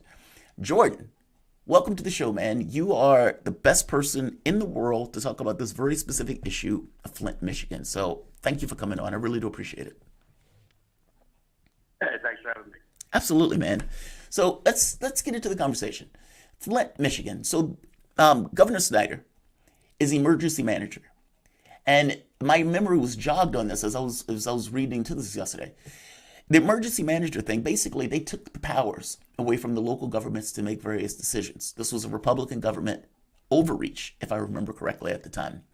And so Snyder had control over all of this stuff. And go into the story for me. He changes the water, where the water is being pulled. And he's putting it to the river. But he doesn't necessarily have safeguards over the sake of lead, nor does he have safeguards over the sake of the amount of bacteria, which ends up causing apparently Legionnaire's disease. Please, pick up the story for me. If there's anything that I missed out, fill in the details. But basically, how did this start? Just to give us a brief overview in context. Yeah, so, it's kind of a 30, 40-year story, but Flint, like a lot of other cities, were destroyed by, America and the government selling all the jobs to other countries. So by the time Snyder got in there in 2011, Flint was just broke, near bankruptcy, about $12, $13 million in deficit. So Detroit, some other cities in Michigan, similar economic problems. So Governor Snyder and his Republicans issued an emergency order to insert emergency managers, which is a fancy word for unelected dictators to come in and run the city. So they made the elected mayor, the elected city council, obsolete. So Flint, financial problems, they were about $12 to $13 million a year in deficit. So a lot of local officials as well as state officials came up with the bright idea. Why don't we stop getting our water from Detroit through Lake Huron, which is, a glacial, one of the cleanest water sources in the country. And we'll just pull it from the Flint River for free because the Flint River is obviously the city. So long story short, they did not treat the water with the proper chemicals that you're supposed to treat water with, because in America, all the pipes under the ground are, between 70 to 100 years old. And if you don't put in the right chemicals to prevent lead from leaching off the pipes into the water, you'll have big problems.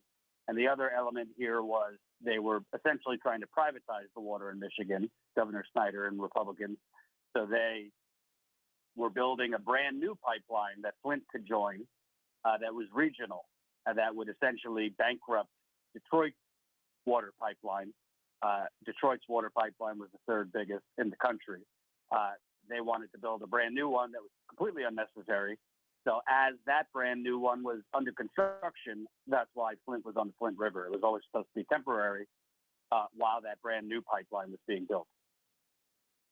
And can you just give us some of the dates here? What is the timeline here? Because the Flint lead issue has been a crisis for decades at this point, as far as I can tell. But the water rights management crisis that you're describing, what are the years in which this happened, Jordan?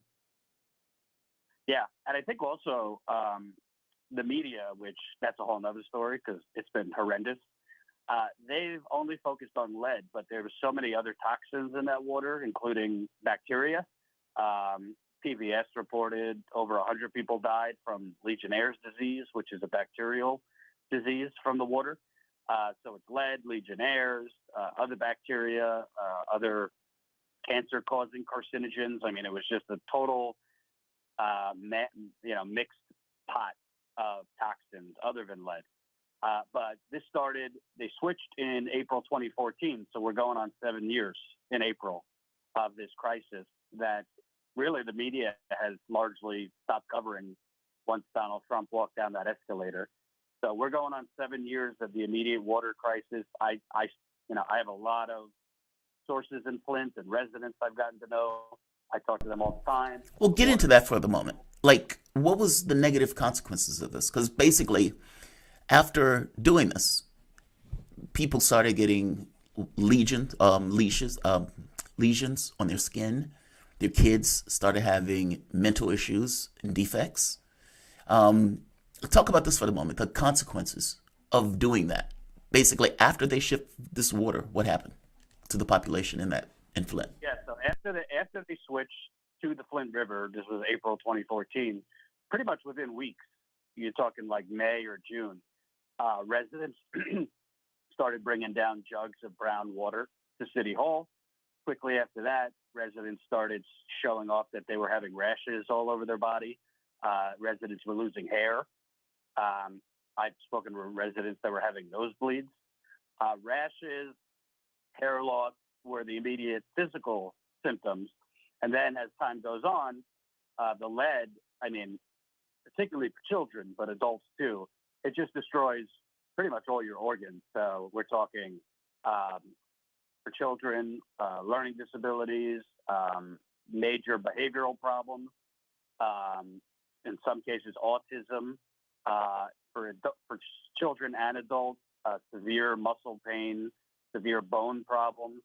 I've spoken with people that, a lot of people have had kidney failure, a lot of people have had liver problems, all sorts of cancers at young ages, Parkinson's, epilepsy. I mean, and by the way, who pays for this?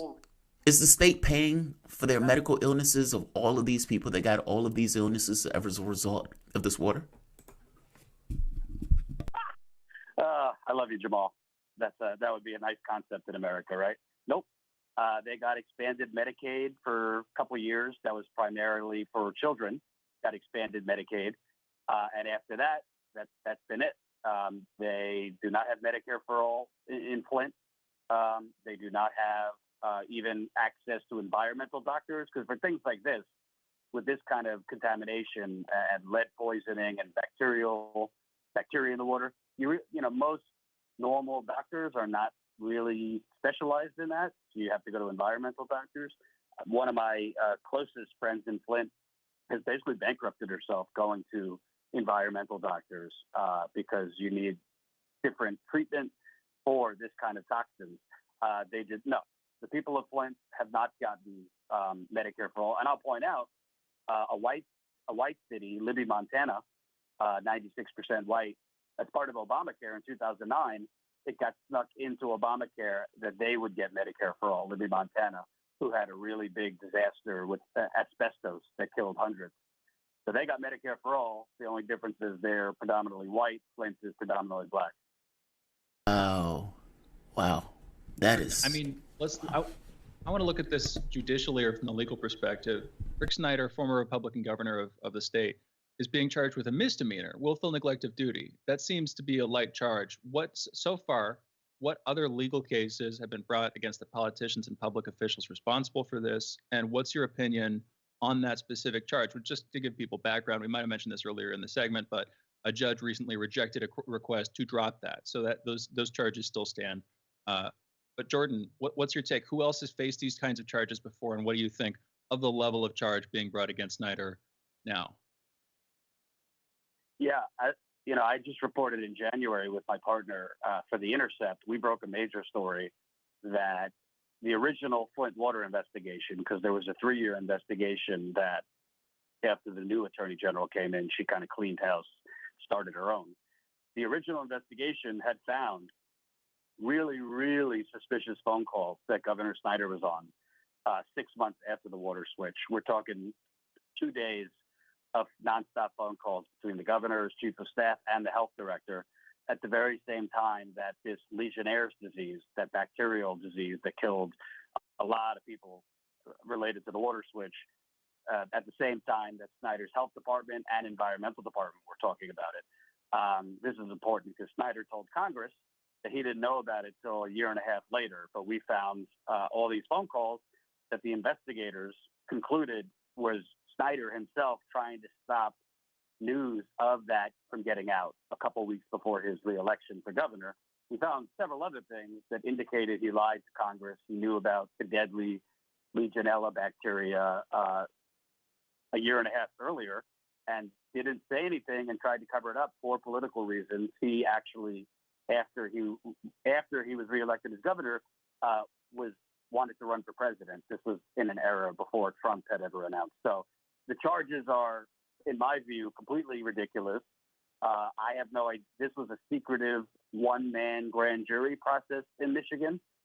In English, that just means they did this through a secret judge who served as the one-man grand jury. As part of that process, we don't actually know what evidence the prosecution presented to the judge. But there is, based on our reporting, there is a lot more. And when I say a lot, we're working on a follow-up story now.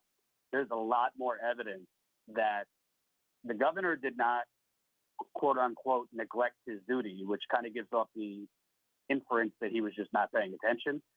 He acted to cover it up, and multiple departments in his administration acted to cover it up. You know, Watergate and a lot of things get the most attention for cover-ups because they're national and involves the president. But I think our reporting really shows one of the biggest government cover-ups, like, in my opinion, ever. And that's coming out soon. And one of the biggest crimes here, as I'm sure you guys know from stories you cover, is I have an easier time, I'm not sure at this point if I found video of Rick Snyder, pouring lead into Flint's water, that the national media in America would cover it. They're very disinterested. I was told yesterday, it was a long time ago, and it's in Flint from one outlet. They're still trying, 24/7, even though he's not president anymore, to cover Trump. It's a travesty what happened, but it's also a travesty how the media has abdicated their duty. Because based on my reporting, the governor and his top officials knew that there was toxic water in this city pretty much right away, and they did nothing to stop it and help the residents. Well, who else got prosecuted for this? Because honestly, this should be a much higher charge than a misdemeanor. Misdemeanor is a slap in the face to the people who basically got sick, who went into bankruptcy, or who have a kid that's ill. It's like the consequence are so monstrous in comparison to what they're doing as to go after the people who did it. There were other people who were prosecuted also within the administration, correct? And what were the charges laid on them? Yeah, so like I said, there was an original investigation for 3 years, and the new Attorney General, Dana Nessel, she's the current Attorney General of Michigan, she came in and cleaned house. She actually dropped the remaining charges against 8 state and city defendants. So recently in January, Nessel and her investigation filed 9 charges. The one charge against the governor for a misdemeanor, and then she filed charges against the governor's right-hand man. Like, if you're thinking Scarface or one of these movies, like kind of his consigliere, old Richard Baird, who is known as the governor's like top advisor / fixer. He was charged with perjury, extortion, obstruction of justice, and misconduct in office related to the Flint water crisis. So this was the governor's top advisor who was charged with everything but the kitchen sink. Yet, based on the charges against the governor, he must have not known about anything his top advisor was doing. So that advisor was charged with 4 serious felonies. The director of the state health department was charged with involuntary manslaughter. The chief medical executive was also charged with involuntary manslaughter. The emergency managers in Flint, we started this conversation with Snyder had put in unelected emergency managers. They were charged, 2 of them were charged with misconduct in office, which actually the original investigation, which I told you was basically purged, they had charged those emergency managers with financial crimes as well. I had mentioned that this was kind of a privatization scheme. They had charged those 2 emergency managers originally with privatization schemes, but the current attorney general dropped those charges and charged them with something softer. And a couple other, the governor's former chief of staff was charged with perjury. So by my take, based on my reporting, for some people, there are serious charges. But for the governor, there was always, and I have more sources than anyone really on this story, there was always a different standard for the governor than for lower level bureaucrats. That, I mean, the investigators could not even get the attorney general to allow them to conduct a search warrant on the governor's office, meaning go in there, seize, computers and whatever you got to get. They wouldn't allow them to do that because it was the governor. So 7 years later, Jamarl, no one has actually been convicted. None of these cases have ever been brought to a jury trial because, again, there was an original investigation that the new attorney general came in, cleaned house, and started her own investigation, in my view, for political reasons. So 7 years later, not one person is in jail. There has not been an advancement to the jury trial. Snyder, just lost his motion to dismiss the charges. But, in America, when you're a wealthy white man with enough money, it's going to have the best defense money could have. And our reporting, I think, raises serious questions as to why is it that this man was only charged with a misdemeanor when there's evidence that he lied to Congress, he knew about a deadly. I mean, just think about it. What would happen if evidence came out that President Trump knew about coronavirus significantly earlier than we think now and did more than underplay it, just hid it from the public.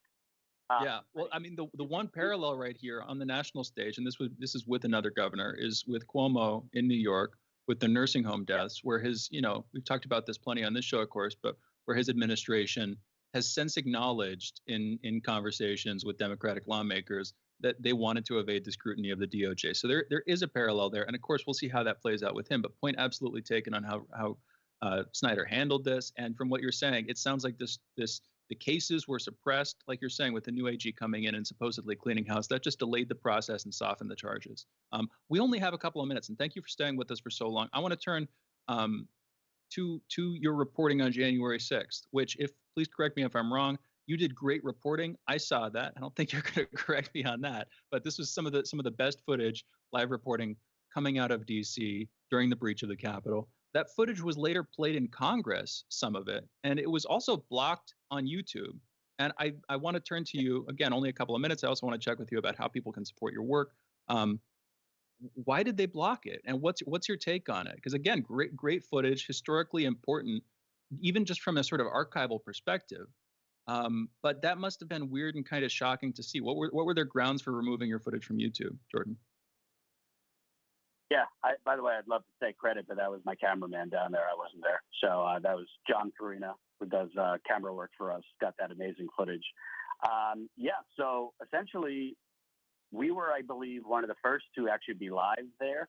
My cameraman had been down there for days, kind of going live and talking to people, kind of the calm before the storm. We were live. I think we had, at one point, 30,000 live viewers, which is a lot. for a small, startup progressive outlet. And then, slowly but surely, about a week and a half later, YouTube took down one of our live streams while we were live from Richmond, Virginia, at a gun rights rally, which was actually pretty peaceful. They took it down. And then a week after that, we saw that our original footage, which frankly I feel was historic, on January 6th was taken down. And all we got was some vague, this content violates or might violate our spam or deceptive practices policy, with another disclaimer that this advances claims of election fraud. So, I went a bit nuclear on Twitter because, there's a lot of problems with censorship and digital suppression.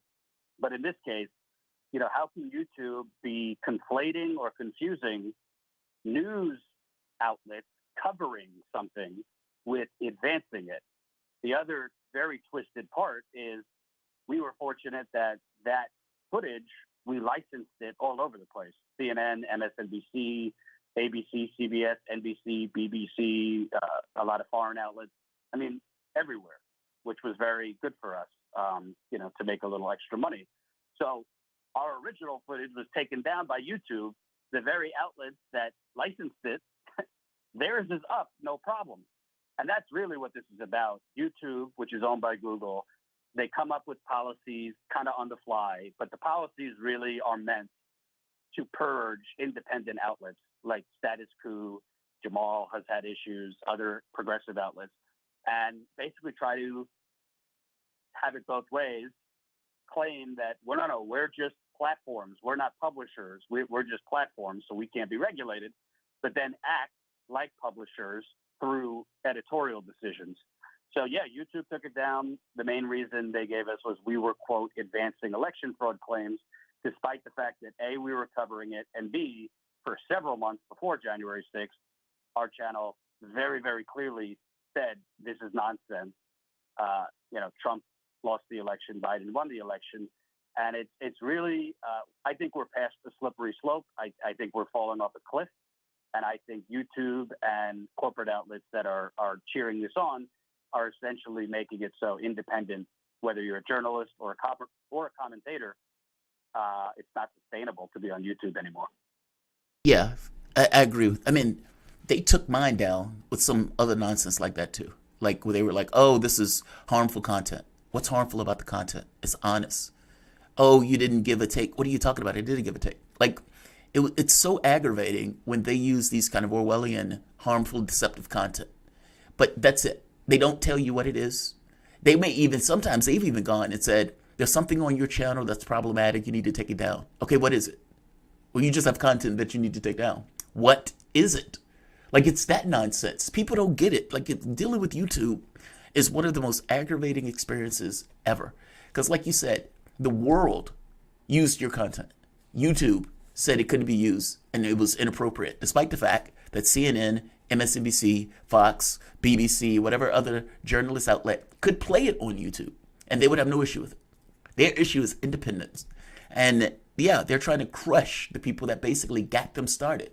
Because YouTube wouldn't exist without people like you, without people like me, without other independent people who started their own channel and everyone else and everything else. And now, at this point, they're trying to crush those people. Jordan, thank you for joining us, man. I really do appreciate it. We kept you a little bit longer, but we wanted to give you the opportunity to talk about what was taking place in regards to your video, because you guys were doing exceptional work on January 6th. Where can people find your content before we leave? Yeah, we're on YouTube, so youtube.com/statuscoup, COUP. Definitely subscribe, then check if you're still subscribed, because they've been unsubscribing people. Also, statuscoup.com, where you can get our content.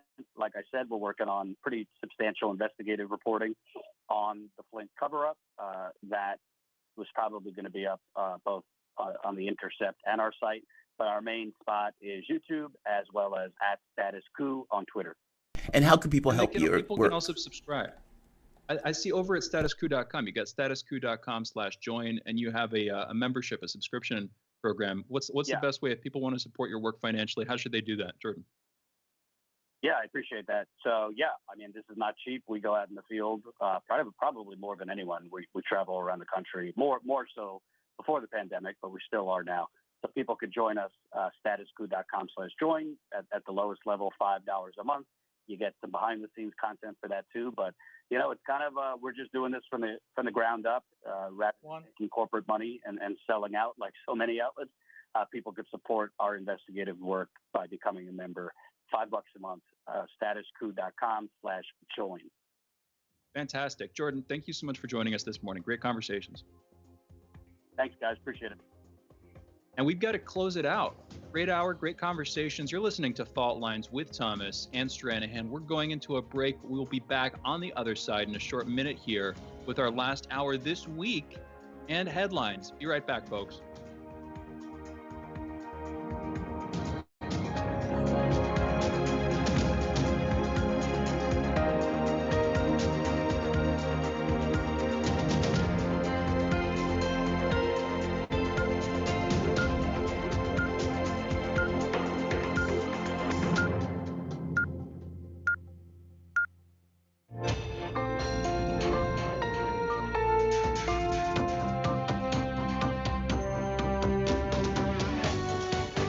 Listening to Radio Sputnik. Telling the untold.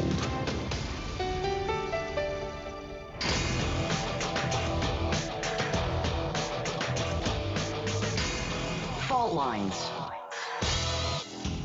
Coming to you live from across the divided states of America. It is time now for the last hour this morning and this week of the most disruptive show covering news, events, politics, and more from across our divided country and the surface of our increasingly divided and battled globe. In the independent corner, I am your political analyst, Shane Stranahan. And in the left corner, I am the indefatigable, the ever-vigilant, the last man on the wall, your political analyst, Jamarl Thomas. And together we are Fault Lines with Thomas and Stranahan.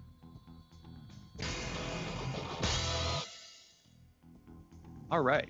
Good morning again, everybody. I hope your morning continues to go well. We're getting into the headlines here. First up in COVID news, at least 1,549 new coronavirus deaths and 60,782 new cases of COVID were reported in the United States yesterday. Over the past week, there has been an average of 54,729 new cases per day. That's a decrease of 13% from the average 2 weeks earlier. I'll just put it like this. Numbers are still going down. It's good to see double-digit decreases on a 2-week sort of rolling average basis. It's slowed down a bit, but if you keep that train rolling in that direction, then at some point salvation may come. As of this morning, more than 29,692,800 people in the United States have been infected with the coronavirus, and over 539,000 have died from it. Nearly 40% of the workers at New York's group homes for the developmentally disabled have refused to get vaccinated against COVID-19. Even though a Cuomo administration policy mandates the facilities to accept people with the coronavirus, one upstate group home was locked down this week after a worker tested positive for the virus. That resulted in the cancellation of all social activities for the residents, many of whom struggle with intellectual deficits that make it harder for them to cope with the stress of isolation.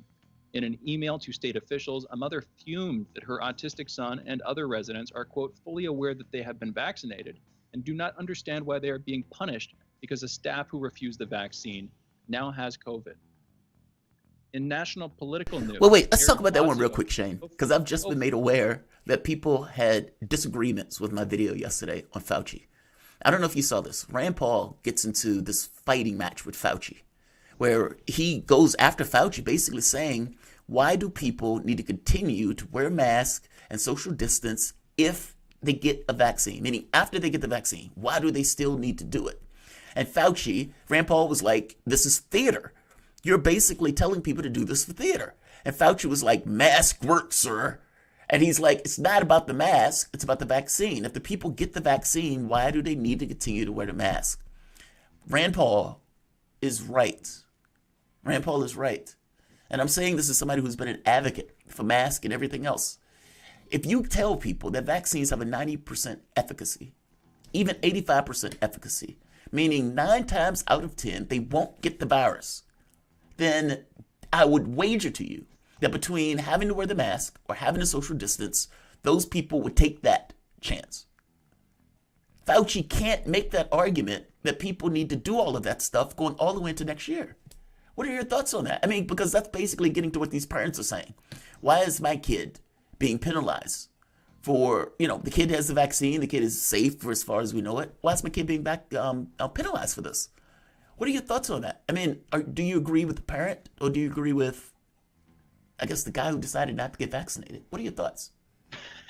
Well, I mean, I'm planning on getting vaccinated. I think people should. I don't think people should be forced to. But then there's the question of, say, an employer requires that you get vaccinated to come back to work, that kind of thing. That is effectively it's a requirement. If you want to keep that job, you will need to do that sort of thing. And so I get people, these arguments of sort of implicit requirements distributed throughout the system. But having said that, I'm in favor of it. And when you say, say a vaccine has 90% efficacy, that is enough. More than enough if the vast majority of people get vaccinated, where you're not going to have community spread. You're going to have herd immunity, or community immunity is probably the less confusing way to put it. Vaccine driven collective immunity, and basically once it reaches a critical threshold, then you have enough people who aren't spreading the disease to the point where it just dwindles down, like a fire that isn't getting enough oxygen. It can't circulate at high enough levels to be an epidemic, and while it will still circulate, you've sufficiently suppressed the spread of it to the point where we're in a better playing field. And more importantly, from an individual standpoint, you accept the risk. It's 9 out of 10. Yes. Like 9 times out of 10, I'm safe. Now, if that was 3 times out of 10, I'm staying at home. I'm wearing my mask. Well, yes, I hear you. Well, and then there's some. It might not be like, say you were to go to 10 social events. It's not that at one of those events you're probabilistically likely going to get sick. As far as I can tell, it is that the majority of people are going to be good. And that, of course, if you have enough people doing it, is enough where nobody's going to get it over time. And when I say nobody, I'm being hyperbolic there, but I think you get where I'm going. It's going to cut the spread out sufficiently. Another side of this that I forget whether or not we've gotten into on air, we've certainly had conversations about it, but they may have been private. From Fauci's perspective, say you're the head of public health for a country, and you manage diseases every year. Every year you see a flu crisis around winter, and some years are worse, some years are better, et cetera. One of your dreams is probably, okay, what if we can permanently change people's behavior so that you have lower disease spread going forward on a permanent basis? If you get people wearing masks, you get people into the habit of wearing masks, then, come 2022, 2023, et cetera, going forward, whether it's the coronavirus or the flu or whatever, people are going to be more protected from the spread of that virus. So I can see from his perspective, and I'm not a mind reader, so I don't know if this is where he's going, but it makes sense to me. I can see how he would want to instill in people the habit culturally of continuing to wear these things. But people, especially Americans, don't like being told that kind of thing. They don't like being manipulated in that sort of way. And I don't who think it's going to work. Walk around with a mask on? I mean, I don't want to do that. Well, like, there may be some people who do, and there may be some people who believe that preventing whatever particular virus matters more than anything else. Like, it's the highest priority, even beyond of not wearing a mask. So fair enough. And I think it's cultural. Because on some level. In East Asian countries, after SARS, they got into the habit, and it has become a thing. And you know what I mean by that? Yeah, I know what you mean. Yeah.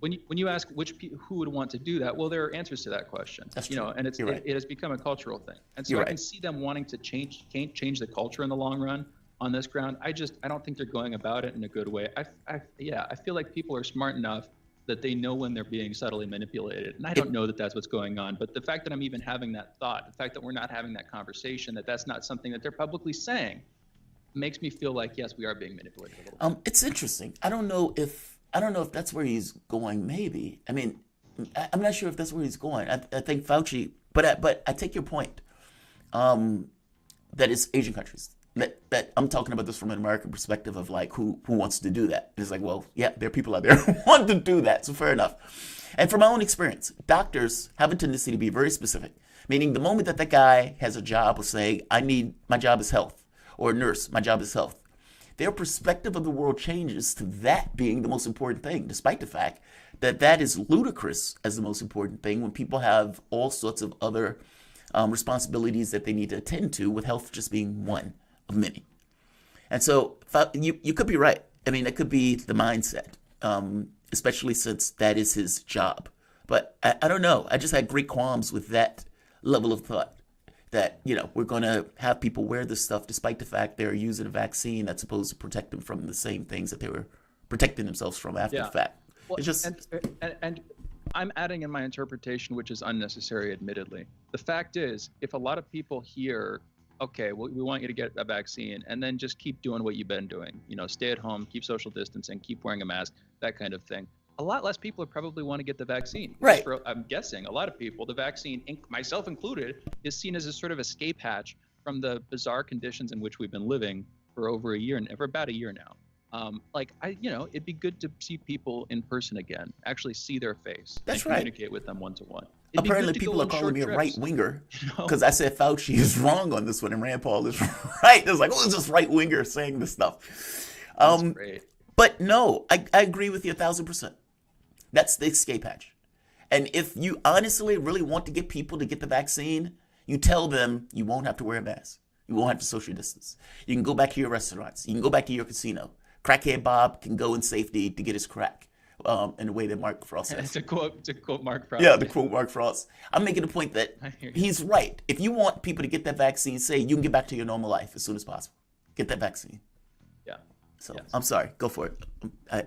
That'd work. No, you're good. It's an interesting conversation, one we haven't had in a little while. Let's get back into the headlines though. Mayor de Blasio, New York City Mayor Bill de Blasio, on Thursday said cops should confront people accused of hurtful behavior, even if that behavior doesn't rise to the level of a crime. When he was asked how the confrontations would work, de Blasio said the NYPD is already trained at doling out warnings. De Blasio suggested a simple warning could curb further violence, stating, quote, "I think that has an educating impact on people. I think it has a sobering impact that we need. That's why we need every report," end quote. Yes, that is stop and frisk, as I believe you put it last hour. That does certainly sound like that.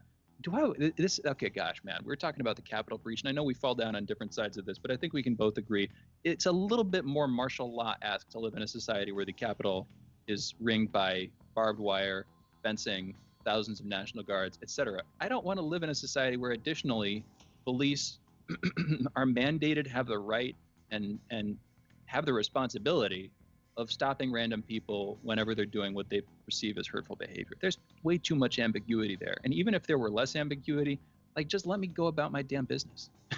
Let me live my life. And you were speaking about how Black Americans particularly are like, yeah, that's how is that going to be abused? How is that going to be used? And I can only imagine that. I can see that applying. But even me, I'm like, dude, just let me go about my business. Don't randomly stop me. That's a police state. This earlier. That's by definition a police thing. How is that not a police thing? The police are randomly talking to people. And the wild part is, whatever you put in from the context of law and whatever your intentions, it's your intentions and it's how it's used in practice. You always have to think about how is this going to be used in practice? And how is that going to be used in practice? And is he really honestly making this case that police have experience in engaging the public in a sane and sober way? Is he really making that argument? De-escalation is not part of the police's motto. You know what I mean? I hear you. No, I hear you. I think, I'm curious about New Yorkers' take on this. Not that there is such a thing as quote unquote New Yorkers who are going to have one take on this, but they seem to have a special relationship with their police, whether it's 9/11 or the dramatic shift in the nature of New York as a city after, Rudy Giuliani, other governors, other mayors, tried to clean up the city, that whole thing. It seems like they would have an interesting take. So I can see this being where they're trying this kind of thing out. But I don't like that. I don't think they should like that. I don't want that. That doesn't seem like it's actually going to help. I think that's going to make people less trustful of the police because, like you're saying, you set up incentives and those incentives are going to be abused.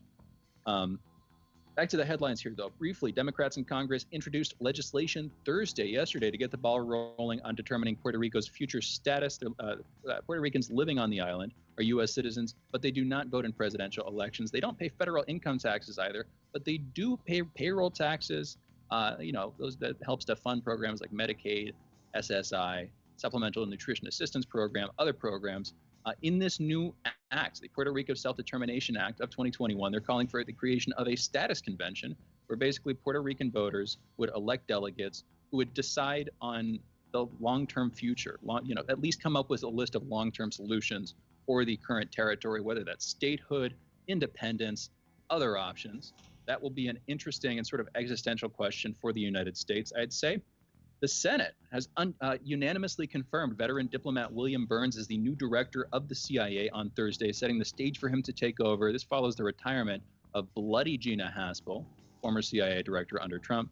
Democrats praised Burns' confirmation yesterday. In Michigan, a judge on Thursday rejected a request to dismiss misdemeanor charges against former Michigan Governor Rick Snyder. This is over the Flint water scandal.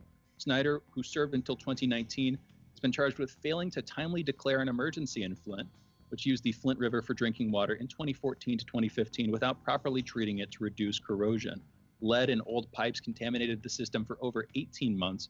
Experts also blamed high bacteria levels in the water for a spike in Legionnaire's disease. And by the way, we had a great conversation about this, as well as briefly about January 6th and his footage, with Jordan Chariton of Status Quo. That was a few short minutes ago. Go back and check that out. That started about 8:35 Eastern. Great conversation with him. Very knowledgeable about this. Back to the headlines, though. Tens of thousands of U.S. student loan borrowers defrauded by for-profit colleges are getting debt relief.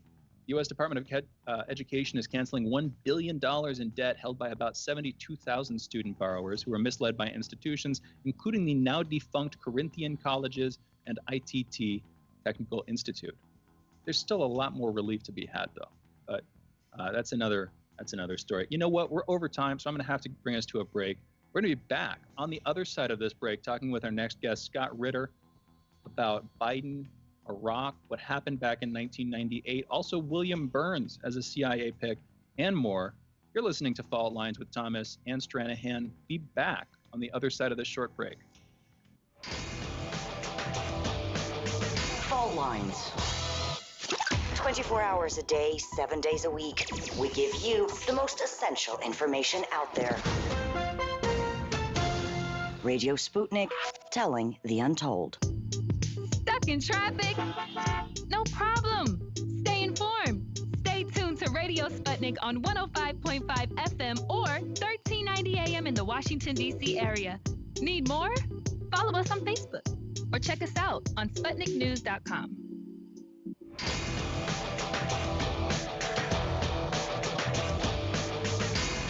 Fault Lines.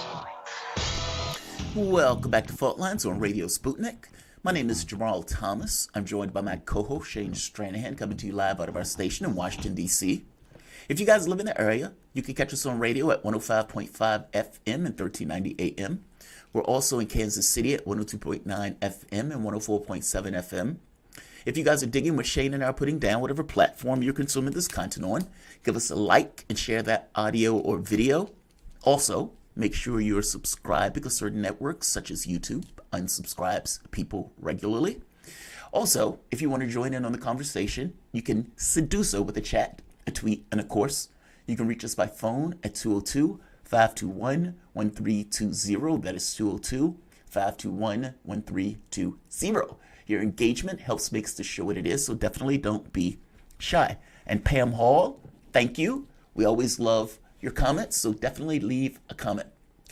Joe Biden did something that, even though the American press, for the most part, didn't see it as a big deal, was the degradation, or at the very least is indicative of a degradation of American politics. When Donald Trump called Kim Jong-un Rocket Man, people were bothered by that. They were concerned by that. Whoa, the U.S. president is behaving in this undignified fashion. They had no issue, however, with Joe Biden going on national television basically saying that Vladimir Putin was a killer. And none of them asked the question, wait a minute, you killed 22 Iraqis in order to go after Iran, even though the New York Times says you're not even sure that these people were affiliated with Iran when you first got into office. Does that also make you a killer? And is it that your self-conception or your conception of yourself doesn't include the consequences of your actions? Meaning you do things, those things have effect in the national world or the natural world, physical matter reality, but in no way do you accept the consequences of those as besmirching your image as being a killer. None of them would ask that. Doesn't even cross their mind to ask that They would get close to it, but it never would come up. We have a conversation taking place, and I made the point, I think it was yesterday, about Iraq and about the Iraq war and how Joe Biden was one of the main proponents of people pushing for that war. And even I made the point about the sanctions killing 500,000 kids with Madeleine Albright and the Clinton administration in the U.S. saying that is appropriate. And so if he is indeed a killer, how does Joe Biden escape the exact same point of view when Joe Biden was pointing and pushing for things that got a lot of people killed? 1 million people were killed in that war. We are joined to have a great conversation on this. I was looking forward to this. Scott Ritter, former UN weapons inspector and WMD whistleblower. Scott, welcome to the show, man. I wrote your name down immediately. Yesterday, I don't even think the show was over with. I was like, we got to talk to Scott. How you doing, man? Thank you for joining us. I'm doing great. Thanks for having me. Absolutely. So the reason I was so excited to talk to you is because I saw a video of Joe Biden questioning you about the Iraq war. I didn't cue that. I should have queued that up. I didn't think about it to the last minute. But I'll just read it. And this is the Intercept. In 1968, UN weapons inspector Scott Ritter resigned in protest and accused the international community of not giving him and his colleagues the support needed to carry out their job in Iraq. He was called to testify before the Senate in 1998, where Joe Biden, who was then highest-ranking Democrat on the Foreign Relations Committee, grilled him. In the course of questions, Biden made revealing remarks about where he stood on regime change in Iraq. Biden thanked Ritter for forcing senators to, quote, come to milk, by which he meant forcing him to make a decision on Iraq about the president, Saddam Hussein. Biden told Ritter that no matter how much or how thorough the inspections, the only way to eliminate the threat was to remove Saddam Hussein. He was always down for it. He didn't care about the people that were going to die in the process, the people that were going to get killed. He was for the sanctions, for all this stuff. My interest is what the conversation he had with you and the things that were around that. Because at some point, they didn't even let you really make your points about the problems associated with Iraq. So I'm going to let you take it from here. What were your experiences dealing with Joe Biden and the war in Iraq and propagating that war in Iraq, and about whether or not he was even listening to your skepticism about whether Saddam even had weapons? No, I mean, thanks for talking about. I testified before a joint session of the United States Senate, the Senate Foreign Relations Committee, and the Senate Armed Services Committee. First time in history that had ever been done. So it was a pretty big deal. It was a testimony that the Democrats did not want to occur. I think we need to understand that what was going on was a lot of political theater on the part of the Democrats. They had asked that I testify jointly with Secretary of State Madeleine Albright and Secretary of Defense Cohen. But neither Albright nor Cohen wanted to do this. And so the Democrats said, well, if the secretaries aren't coming, then Ritter can't testify. But Trent Lott, who was the Senate Majority Leader at the time, had the testimony go forward. So we need to understand that there was a lot of political, back and forth going on there before I even opened my mouth. And to set the stage, the reason why I was testifying is that I was accusing the United States of reneging on the guarantees it had made in when it helped pass Resolution 687, the Security Council resolution authorizing UN weapons inspectors to go into Iraq and carry out the difficult task of disarming that nation. This was a Chapter 7 resolution linked to the ceasefire resolution in the aftermath of the Gulf War, a war I fought in, by the way.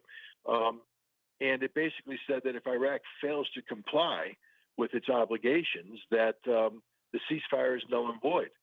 And, that means that military force can be brought to bear on Iraq to compel it to comply.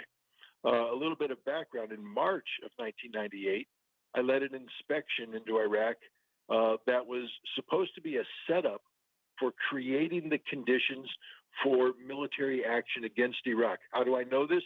Because I sat in the U.S. Ambassador's office at the United Nations, at the U.S. mission in New York, with Richard Butler, my boss at that time, Charles Dulfer, the deputy head of UNSCOM, and Bill Richardson, the U.S. ambassador, and Peter Burley, his deputy, where they actually sat there on a whiteboard and timed out how the inspection had to create a crisis by this date so that bombs could begin falling on this date so that we could complete the bombing before Ramadan came in. And I actually sat there and went, so you want me to start a war? And they said, yes. And I said, but my job is a weapons inspector. And they said, don't worry. We picked a site that the Iraqis will never allow you to inspect, which was the Ministry of Defense. Well, I went to the Ministry of Defense, and sure enough, the Iraqis said, we're not going to let you in. And I had a meeting with, at that time, the Minister of Oil, Amir Rashid, who was in contact with Tariq Aziz and Saddam Hussein. And I said, you do understand that if you don't let me in, my team is leaving, and then the bombs are going to fly. And he said, yes, we understand that. And I said, why are you letting this happen? Why not let me inspect this building? Why not let me go in there and trust me to do my job? Trust me to only search for those things that are dealing with weapons of mass destruction. And after he coordinated with Saddam and Tariq Aziz, they let me in. They let my inspectors in. And after, I think, 16 hours of inspection, we withdrew and said there's nothing in here related to our mandate. And we stopped the war. Madeleine Albright was sitting in Paris at that time bragging to the French foreign minister how a war was going to start. Soon she would get a phone call that the inspectors were gone. The phone call she got was that the inspection went on. From that moment on, the U.S. government was so pissed off at me for not playing their little game that they stopped my work. They stopped the work of the inspectors. They stopped my team in August when we were supposed to be inspecting red-hot intelligence provided by the British. Madeleine Albright stopped that inspection, and I called her out on it. The reason why neither Madeleine Albright nor Bill Cohen wanted to be with me is that I would be able to sit there and document their lies, document the lies of the American government. Scott, just real quick, this is mind-blowing stuff. I'm sitting here like, whoa. Because basically what you're charging, and look, I have no reason to doubt it. I totally think these are the machinations that go behind the scenes that the media knows about that they don't necessarily recount. But you're basically saying that I was sent there not to look for weapons. I was sent there to give them evidence to start a war. Because basically it's the Serbia thing, where, in the First World War, it's like, we're going to ask Serbia to do something that we know Serbia can't do in order to create a pretext for a war.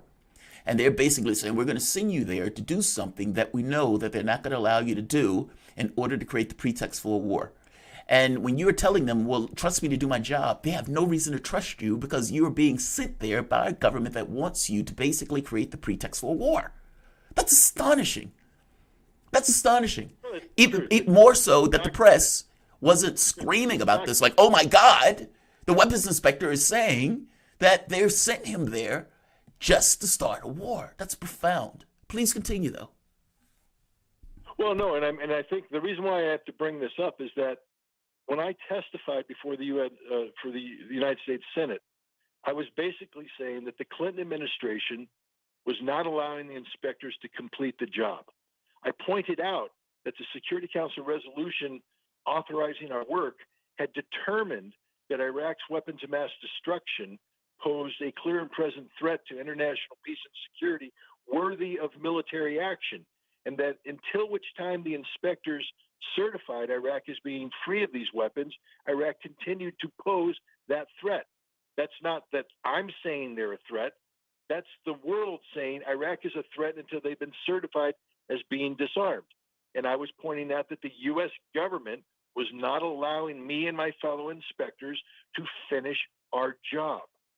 And therefore, if our job is not finished, Iraq poses a clear and present threat to the international community. The best way to deal with this is to get the inspectors back in Iraq and let them finish their job. That's what I was trying to say. Biden wanted to twist this. And notice that when you talked about him grilling me, he didn't grill me, question me. He issued a monologue because that's what Joe Biden does. Joe Biden is incapable of engaging in a meaningful dialogue. Joe Biden basically gave a monologue where he attacked me. He called me Scotty Boy. He mocked me that this was above my pay grade, that this is why other people get the limousines and I don't, things of that nature. And then he tried to make the case that I was trying to send the United States to war, that I was trying to pull the trigger to send American troops to war. And he misses the point. No, I was trying to inspect. I had an opportunity in March of 1998 to pull the trigger. And I didn't do it because that's not my job.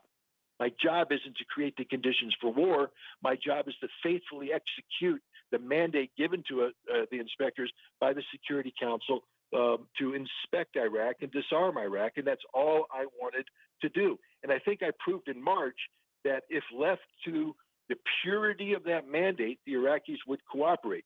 The Iraqis only stopped cooperating when they believed that mandate was being abused by the United States for purposes other than disarmament, in short, for regime change against Saddam Hussein. So this was the purpose of my meeting. Now, it went back and forth, and Joe Biden got a lot of bad press afterwards, so much so that in October, he invited me back to his office, and we had a sit-down meeting where, again, he asked me the question, could we go to war against Iraq and prevail? And I said, in a heartbeat.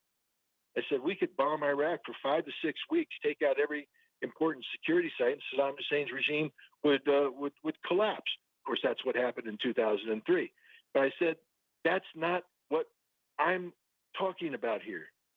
Yes, that could happen. What I'm saying is we can avoid that by letting the inspectors back in, that the inspectors can do the job. I'm proof that we can do the job. We are very close to completing the job. Just let us finish. They completely reversed it. No, they completely reversed who was doing what in this case, because, I mean, they had put you up to the task of trying to get into the Ministry of Defense, but you actually managed to convince the Iraqis to let you do that. And in the process, you stalled the war. You prevented the war from happening. Of course, sadly, it was initiated under another president almost 5 years later. We got to go into a break. Scott, thank you for doing that, first of all. But we'll be back with you in a minute. For those listening, Scott Ritter is a former UN weapons inspector and WMD whistleblower, who you can follow, by the way, on Twitter at @RealScottRitter. You're listening to Fault Lines with Thomas and Stranahan. We'll be back with Scott on the other side of this short break.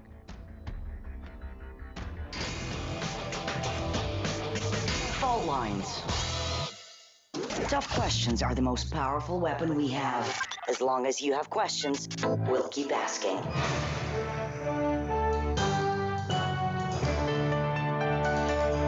Radio Sputnik, telling the untold.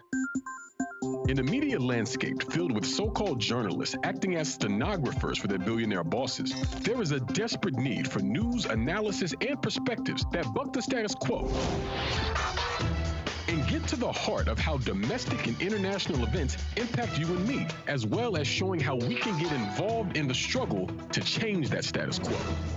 Check out By Any Means Necessary on Radio Sputnik, Monday through Friday from 2 to 4 p.m. Eastern, to hear the stories and voices that mainstream media refuses to tell you. And join us as we connect the political, social, and economic movements shaping the world around us. That's By Any Means Necessary, Monday through Friday at 2 to 4 p.m. Eastern, right here on Radio Sputnik.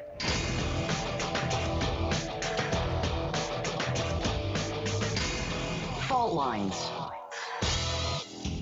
And we are back. You're listening to Fault Lines with Thomas and Stranahan, and we're joined by Scott Ritter, former UN weapons inspector and WMD whistleblower. We're talking about a Senate hearing happening back in 1998 where Biden went on a monologue, and there's video of this that you can go check out. The Intercept has an article out on this from last year. We're basically, he reversed the situation. We went over this in some depth, and Scott did a great job of giving us the history of kind of your origin story. I don't mean to put it in wrong terms, but kind of how you came to prominence as a person just trying to fulfill their duty, but pushing back against a lot of the malfeasance that you saw going on in the United States government. I want to turn to a slightly more modern variation of this, which is very similar in many ways, where you have the Organization for the Prohibition of Chemical Weapons, the OPCW, which is, as far as I can tell, the main sort of regulatory committee that looks at cases where chemical weapons were used or appear to have been used in different countries, and does research on those cases and then publishes reports for different governments to act on. Now, the OPCW was salient back in the Iraq War. First director, Jose Bustani, has described how his office was bugged because in a sort of a parallel to the situation that you were in, various outside authorities, namely the United States government, wanted to pressure him into doing things that he did not want to do. And again, initiate and accelerate aggressions between countries and get us into another war, to put it very simply. Now, this has come back around where in the last couple of years, the OPCW has written reports on Douma, the alleged chemical weapons attack in Douma, Syria. And we've gone over this on the show in some depth. Basically, there was a chemical weapons attack that was alleged to have been perpetrated by the Assad government, by the Syrian government, basically using, air disbursement, using airdrops that only the Assad government would have had because there's a no-fly zone in that territory, a fly zone dominated by Assad's air force. The initial team that was sent out on the fact-finding mission basically came up with research that various parties influencing the OPCW didn't like. And so their report wasn't published. It was rewritten by a team of people who had never been to Syria and, didn't know what they were talking about effectively. And this decision, has been criticized for years, but has increasingly come under fire from former OPCW officials, where in the last couple of weeks, both former director Jose Bustani, again, first director of the OPCW, has been joined. He's been criticizing this for many months at this point. He's been joined by 4 other officials, as well as some prominent intellectuals, including Noam Chomsky. You have Tulsi Gabbard signing on to it. You've got a bunch of people signing on to this letter, all basically saying we need to set up an independent forum, an independent investigation to review what went wrong and what actually happened in Douma. Now, it seems to me, and this is where I turn to you, Scott, it seems to me this is a rough parallel looking in, at another weapon of mass destruction, another kind of weapon, chemical weapon specifically, where an institution that was built was co-opted, was taken over by influences from outside forces in ways that it very clearly should not have been. And what I'm worried about is that in the same way that institution back in 1998, when you were trying to resist the pressure here, and when you were pulled out, in order to set up a war, they were trying to get you to start a war, it seems like we're back in that exact same place with this other institution. I'm curious, Scott, what do you think about this? I know you've written about this in the past. I know you have opinions on it. Again, it seems to me that there are some serious parallels between your case and what's going on now. Very simply, what do you think about it? Put things again in a proper perspective. The OPCW did not exist when I went into Iraq initially. It was only later, I think in 1996, around there, that it came into being. But the inspection procedures that are the heart of its mission, that gives it the integrity that it has as a impartial, unbiased scientific investigator, they were actually created by myself and my colleagues.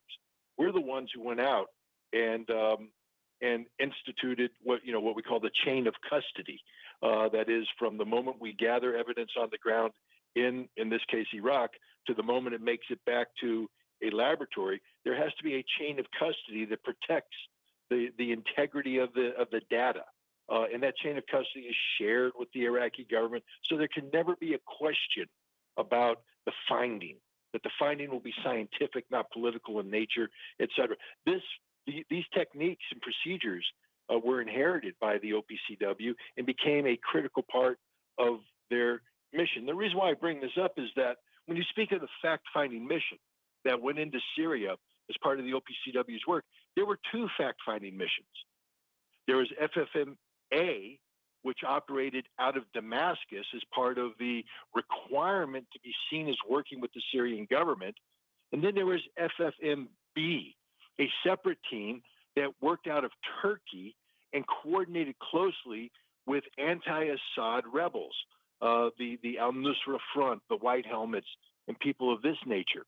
And the controversy that you talked about within the OPCW is when you say other inspectors were brought in. FFM-A went to Douma and did the initial inspection, did the investigation. They brought that data out, and it clashed with the political motivations of FFM-B out of Turkey, because FFM-B had a mission that originated within the OPCW. Understand, the OPCW had an information cell that initiates the investigation. The investigation was initiated not on a request from the Syrian government or a request from another government, but rather data submitted to the OPCW by the Syrian rebels, videotapes that, from the White Helmets and others purporting to show a chemical attack, kids being watered down with hoses. And the world suddenly went into overdrive. The United States, Great Britain, and France issuing demands that the Syrian government cease and desist. And then military action was taken even before the findings of the OPCW's investigation were complete to attack Syria and hold it accountable for chemical weapons attack that we now know never happened. So what we saw in Syria with the OPCW at that time was the manifestation of the kind of absolute control the United States seeks to have over international organizations so that they pursue an agenda not relating to international security and world peace, but relating to the furtherance of U.S. policy. That's what's happened in Syria, and I'm glad that people are starting to call it out and say what it is. It's a dangerous situation because this is true. It's not false. It's true, and because it's true, this could destroy the OPCW as a credible organization. Indeed, should destroy the OPCW as a credible organization. My organization, UNSCOM, was forced to disband because it had lost all integrity, lost all credibility because of the control the United States had. It was replaced by an organization called UNMOVIC, which returned to Iraq in 2002 and early 2003 to carry out the inspection mandate. They operated with far greater credibility because they operated independent of the pressure put on by the United States. Maybe we need to dissolve the OPCW because as it currently exists, it can no longer function as a credible, independent, unbiased, scientific-based investigatory body about chemical weapons. It has become a tool of American foreign policy, which we know operates not based upon truth or fact, but rather the whims and desires of U.S. policymakers. Well, you have the unimpeachability of an independent organization. Because, and I say unimpeachability because the moment that an organization is independent, well, it's like, well, there's no influence. Nobody is trying to push it to be this or to be that, which makes it somewhat of a powerful body in order to affect a particular agenda. I mean, the same thing is true with the OAS, but staying with the OPCW for the moment. That organization should be destroyed at this point. How? Like, what integrity would any country, what integrity do they have at this point? All of it has been torn to shreds. The 5 people, or the 5 inspectors that came out basically saying, yes, there's something, this leak is credible, there's something wrong with this organization. And like Shane said, all of the people that came out, Tulsi Gabbard, I remember, came out and asked, I believe it was Mathis, and he said, what rationale do we have to be in Syria? What are you using for that? And he didn't have a good one. That's the wild part. Like, what did you use for those attacks? And he made the point of saying, we're still looking for information. Like, we're still looking for evidence. But wait a minute, you've already done the attacks. How are you still looking for evidence after the fact you've done the attacks? It's astonishing. And nobody cares. From the standpoint of the OPCW and chemical weapons, from my standpoint, this is the exact same situation that you were in. The OPCW was there at that point to not find the reality, but to set a reality and establish one. And whatever they came up with, the media was never going to look further than the surface, especially since the people who we're doing it against is what we consider and what the government designate as an enemy.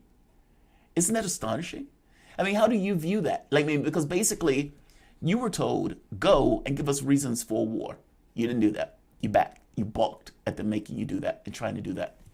But the same thing is true with the OPCW. Some of the reports that came out where the people were trying to be told, look, we already know that this is true. We just need you to create the evidence for it. It's astonishing. Is this typically the way foreign policy is done? That it's kind of taking place in the shadows with organizations and with groups that are basically functioning under the modus operandi of a country, even though they're going with this political casting of as being independent. What are your thoughts? I mean, because I don't think this is abnormal. I'm beginning to think this is just normal in the way that these organizations function. What are your thoughts? No, it's normal. I mean, I learned that hard lesson.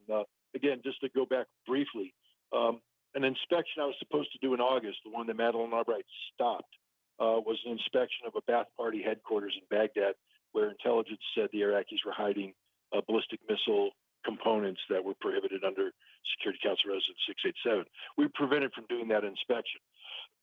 That inspection was brought back in December 1998, despite the fact that the intelligence said the missile components were moved every 2 to 3 weeks.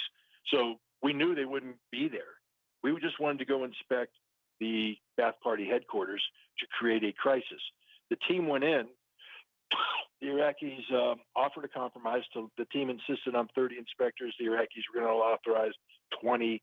And the U.S. government withdrew the team before a compromise settlement could be made because they didn't want a repeat of March, where we got inside, found nothing, and diffused the war. They withdrew the team and then claimed the Iraqis weren't cooperating, and then 72-hour bombing campaign Desert Fox occurred.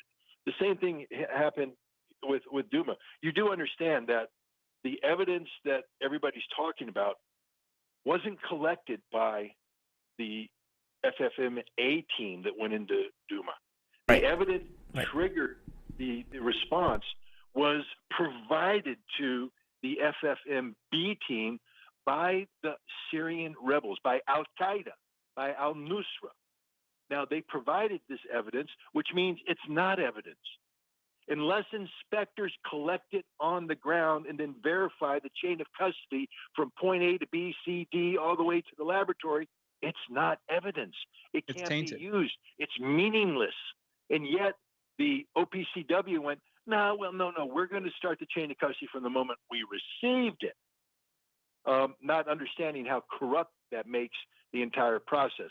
So the Duma thing was a setup from day one. Just like what was supposed to happen in March of 1998 in Iraq, what did happen in December 1998 in Iraq, Duma was a setup to trigger a military intervention by the United States, Great Britain, and France into Syria. I mean, this is the way it is. That's the way American foreign policy works. International organizations do not exist for the purpose of carrying out the task for which they were created. Let's make this clear. No international organization exists to carry out the task for which they were created. They exist solely to further American foreign policy objectives, and they will be used and abused and blocked and hindered and supported depending on how their work supports the American objective. End of story. There is no debate on this. I will go head to head with anyone on this and document the fact. The media. I think you're being too soft on this, Scott. I think you should. No, I'm just kidding. We've only got a couple of minutes, and thank you for staying with us this long. I want to turn briefly to the confirmation of William Burns as director of the CIA. A couple of months ago, you published an op-ed over on RT.com saying that you basically saw him as a potential silver lining on the trajectory of the Central Intelligence Agency as an institution. He is, after all, a diplomat, as you put it, and he might be a little bit more pacific and a little bit less bellicose or underhanded. Where do you stand on that? Do you still hold that belief? And could you just give a brief justification for why you picked that up, Scott? Well, I still hold that belief. I mean, sometimes beliefs are held, even though I could be in the middle of the ocean bobbing and believe I'm going to be rescued, even though there's no evidence of a ship coming to my rescue. So a drowning man can believe just about anything. And right now in America, we're drowning. We're drowning in a sea of corruption, a sea of incompetence. William Burns is a diplomat. William Burns is not tainted by the CIA's history in the way that, for instance, Gina Haspel was.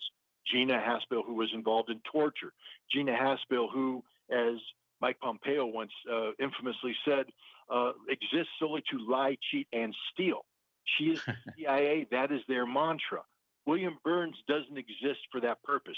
William Burns exists to further American foreign policy. Now, we've already said that American foreign policy sometimes may not be deserving of furtherance, but he is there to further policy, not to defend the CIA. to use the CIA as a tool of furthering policy as opposed to perpetuating the CIA's mantra of lie, cheat, and steal. So this is why I believe that he's a potential silver lining in an otherwise dark cloud that is the Biden national security and foreign policy team. That is very clear, and that's a cogent explanation. Scott, we're out of time. Thank you for joining us. Thank you for having me. For those listening, that was the voice of Scott Ritter, former UN weapons inspector and WMD whistleblower. Great conversation. I recommend going back and listening to the whole thing if you just recently joined us. You can follow Scott on Twitter, by the way, at @RealScottRitter. You're listening to Fault Lines with Thomas and Stranahan. We're going into a break, but we'll be back on the other side taking your calls and wrapping today's show. 202-521-1320 is the number. Be back with you on the other side of this break. Fault Lines. We are talking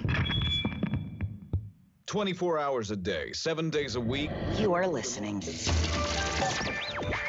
We give you the most essential out of the endless information space. Radio Sputnik, telling the untold.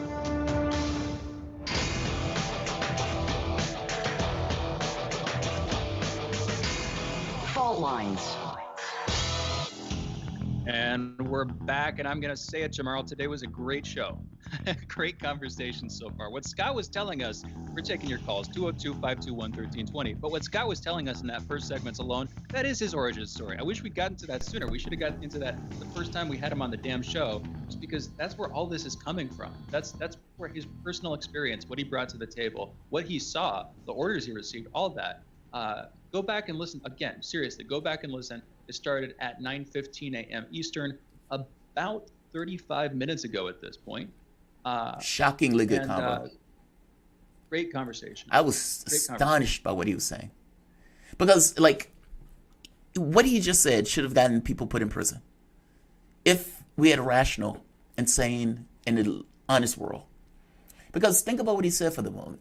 The goal and the responsibility as a weapons inspector was to go and ensure that they had or didn't have weapons. That's it. Yay or nay. And you go and investigate.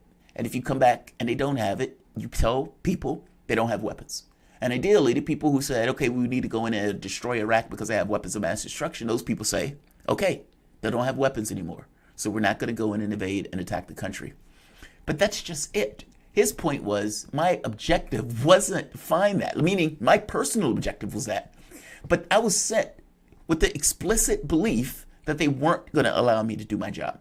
And even at some point, to start a war. My objective, meaning they sent me with the clear and explicit objective to start a war, not to check for weapons. He's saying that. And he's making the point that that was told to him explicitly. That's astonishing. Yes. That's Bill astonishing. Richardson, probably the most notable public official in that room, former governor of New Mexico, if I'm getting the person right. We're talking about the same person. I'm pretty damn sure we are. Ambassador there. Heading the charge to start a war with Iraq on false pretenses, knowing what they were getting into. And Scott thankfully did not go along with that. It is astonishing. It's horrifying. And thank Scott for not going along with it and for managing to avert that, even though, again, it was started 5 years later under another president. We've got calls, and we're taking more. 202-521-1320 is the number. Let's go to Tarif from New Orleans. Tarif, what is on your agenda this morning? Good morning, gentlemen. Free Julian Assange. I'm sorry I have to go this way, but y'all need to hear me out. I know what I was talking about water underneath the bridge yesterday, but I brought it up because I've been going through something for the past 2 weeks. I've been suffering food poisoning for the past 2 weeks, constantly. And I'm not saying the food is tampered with, and I'm not saying that the food is not tampered with. But I just want y'all to hear me out. I'm not looking for no pity or sorrow. What I'm trying to do is trying to make it to maybe one day a congressional hearing where I can testify about Michael E. DeBakey contaminated water, where I can see people be sent to jail for not looking out for vets. They might not get that much time anyway. But anyway, what I'm trying to say is this. If senators or congressmen are listening, please look into Michael E. DeBakey. I am a whistleblower, and I'm not promised the next day, I'm not suicidal. Okay, I'm not homicidal. I want to live, and I want to testify, and I want to see these people's eyes as they get sentenced to a large amount of time in prison. But it's getting serious. That's why I was so much on Julian Assange being freed. I was kind of like being pessimistic yesterday about Trump doing this, not doing this, and doing that. But well, we were too. I was the one who said effectively, and I know you said not to express sorrow, but I'm sorry to hear you've been having the food poisoning problems over the last couple of weeks. That sounds miserable. But I was the one who made it cynical. I was the one who said, frankly, he didn't do that. I don't see how he was going to do it. And basically, and I don't mean to be too harsh, but you got to get over it. You got to move past it because there are other opportunities here. But that boat has sailed on Trump declassifying intel files. Well, yeah, of course. I'm not okay. I'm over that, but I was just a little down because when you constantly being food poisoned, whether it's intentionally or not, or just a coincidence that actually favors the other side, not your side, that you get kind of pessimistic on things. But my mood is back up because I have a will to fight. Trump, he's just a human being like us. The thing is this: what's going to save this planet is going to be us, our human beings. Julian Assange, me, Sane, Jamarl, and all of us. We got to push for Flint to get the better water. We got to push for the Agreed. Tarif, man, I'm sorry. I've got to cut you just because we got two other callers on the line. And at this point, I do not believe we have room for any more, so I'm no longer giving out the number.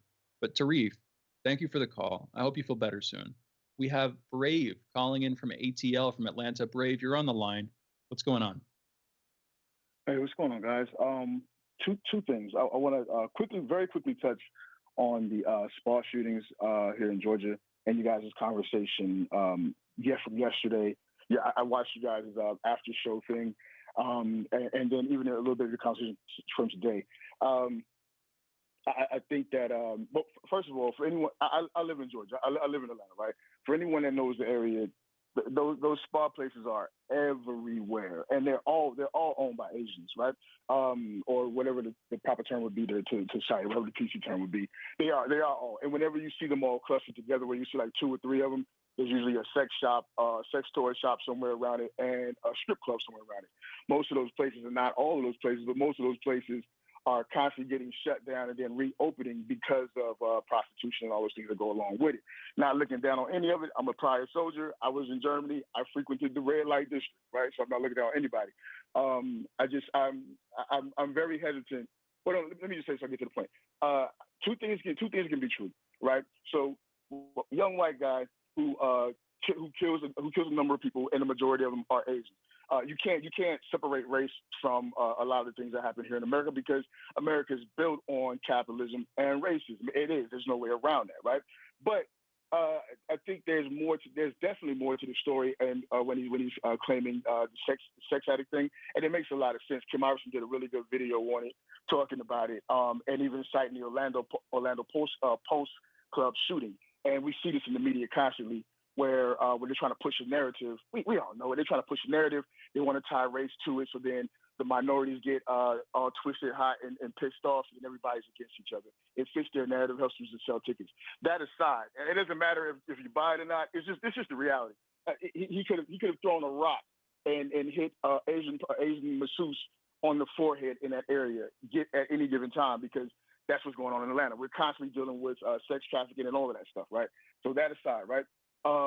I very quickly have to ask y'all the question. I see that Shane is coming into the dark side, which is just the cynicism, right? Jamarl, I keep hearing from you, especially of late, how surprised and astonished you are at some of the behavior that we all know to be pretty much obvious of this empire. And so I know that astonishing is a term that you like to use, and I don't want to wrongly criticize you or because I'm very frustrated by the way that progressive media is going right now, and just media in general, right? I've always called it to your show about it, but I'm just trying to make sure I clearly understand or get an understanding for your direction and the arguments you're making. I'm trying to make sure that you're not just now coming to this understanding that our government, this empire, means us no good, and they are not honest actors. And I always assumed that you were operating from that perspective. Yes. Right? Just to intercede for a moment. I've had the show for 4 or 5 years. And from the beginning of the show, I had the same perspective, that that was critical of empire and the way that it functions. Sometimes when I craft my arguments, I craft my argument in the form of ridicule. And I craft it that way because it's one thing for me to criticize somebody for something that they don't necessarily acclaim. Meaning, if I say, you suck because of some particular reason. Well, if you don't necessarily acknowledge that in the first place, then what am I hitting you on it for? But if Joe Biden says $15 checks, yes, I'm going to hit him for that. If the United States says we don't invade countries, I'm going to hit him for that. And I'm going to bring up their logic in the way that I build my argument. What I think may be separate from the argument that I make. It's just the way it is. I'm ridiculing them based upon what they say is their status, what they say is their aforementioned position. But we have to close this out. Let's close it out. Thank you, everybody, for listening to today's show. Thank you to all of our guests. Great show today. Thank you, engineer Andre, producer Mary T. Thanks for joining us, by the way. Great talk there. Thank you, Jamarl Thomas, for co-hosting the show with me. And thank you, that is you, for listening. We'll be back on Monday, folks, signing off Fault Lines with Thomas and Stranahan. Fault Lines with Thomas and Stranahan, another one in the record books. Look, I've mentioned this before. I've mentioned this a few times. I think I might have even mentioned this to you directly before, Brave. To me, there is no such thing as world law. To me, it is the law of the jungle. It is an issue of force. It is an issue of who has power and agency to do X or Y. It's about the political machinations of the various people in power to accomplish their objectives. That is all there is, just cause and effect. The issue of law, the issue of rules, the issue of all that stuff are secondary to that. People may talk in that context in regards to the United States, but that is different from why and the reason they behave in the way they behave. If I'm making an argument and I'm structuring an argument in a way where I'm saying, they are saying that their position and policy is this. They are doing this. I'm making a point of trying to ridicule. I'm trying to show that this is what they say they are versus this is what they actually are. And if I'm showing surprise in that, some of the surprise may just be the fact that they mentioned it, meaning they're saying this stuff outright. The conversation I had with Ritter, for example, they told him that. That wasn't something Ritter had to assume. He was told that when he was in the room. No, it's not shock that they're doing it. It's more so trying to show what they say and trying to show the hypocrisy of it. And you may take that framing of the argument as if I'm stunned by it. It's not. And if I'm getting pissed by it, you should get pissed by it because there's real people that are being affected by it. Me getting pissed by it or me being apoplectic about it is not the same thing as me having this golly gee belief that we are love and light. I don't even think I could work on this network if I had this feeling that we were love and light in the world. I would just be on MSNBC or something like that. So, Shane, joining us. What's going on, man? You doing all right? Hey, man, I'm all right. How are you doing? I'm doing all right. Every so often, I get that question by people who are like, are you shocked by mainstream media? It sounds like you're shocked. And I always answer the same way. It's not that I'm shocked by it. If you tell me that your values are this or that, I am perfectly right to use those values in my argumentation against you. In fact, you're better off for using those things against the person because at that point, it's what the person said. It's what the person said. How could I hit Joe Biden on Medicare for all if he never said he was for it? I get him on public option if he's not doing that and he says for it. How can I hit Joe Biden on $15 an hour if he said he's only for 10? Now, he said he's for it, so I can hit him on it. Am I shocked that he didn't do it? I didn't vote for Joe Biden. So, no, I didn't vote for him because I didn't expect him to do it. So don't mistaken the framing and the argumentation with what's going on exactly in my head at that particular moment. Sometimes the argument and the framing is entirely to try to bring people onto my side for that very particular point by exposing the hypocrisy of either empire or party members. That's my point. That's my goal. That's why I use it that way. So, Brave, I appreciate the point of view. It just seems like Brave always he's looking for things to be critical about that I don't even think he disagrees with in the larger context of it. Does that make sense? I mean, like to say, dude, I know you've been doing your show for X number of years, and I know you've been talking about empire for X number of years, and I know you've been really hitting this thing for X number of years, but it seems like you're just shocked by empire. Okay, which one is it? Am I shocked by empire, or Have I been doing my show for a number of years where I've been pointing this stuff out? Which one is it? Which one is it? The prevailing point of view, which one is it? The show for 5 years, being on Radio Sputnik for 3 years, coming back and forth, having conversations about empire and U.S. foreign policy, having conversations on the show about U.S. empire and foreign policy, and then to come away with the assessment of, you seem shocked by the U.S. actions around the world. I'm shocked that you're shocked, personally. I don't know where you're weighing your evidence at the point where you have 5 years of video footage. And look, you could pull any video and I'll stand by it. And more importantly, you can pull any video and show me where I am basically saying that empire is awesome, or I'm showing some kind of shockness associated with empire. Oftentimes, it is framing of argumentation. That's all it is, no more, no less. But whatever. Feel how you feel.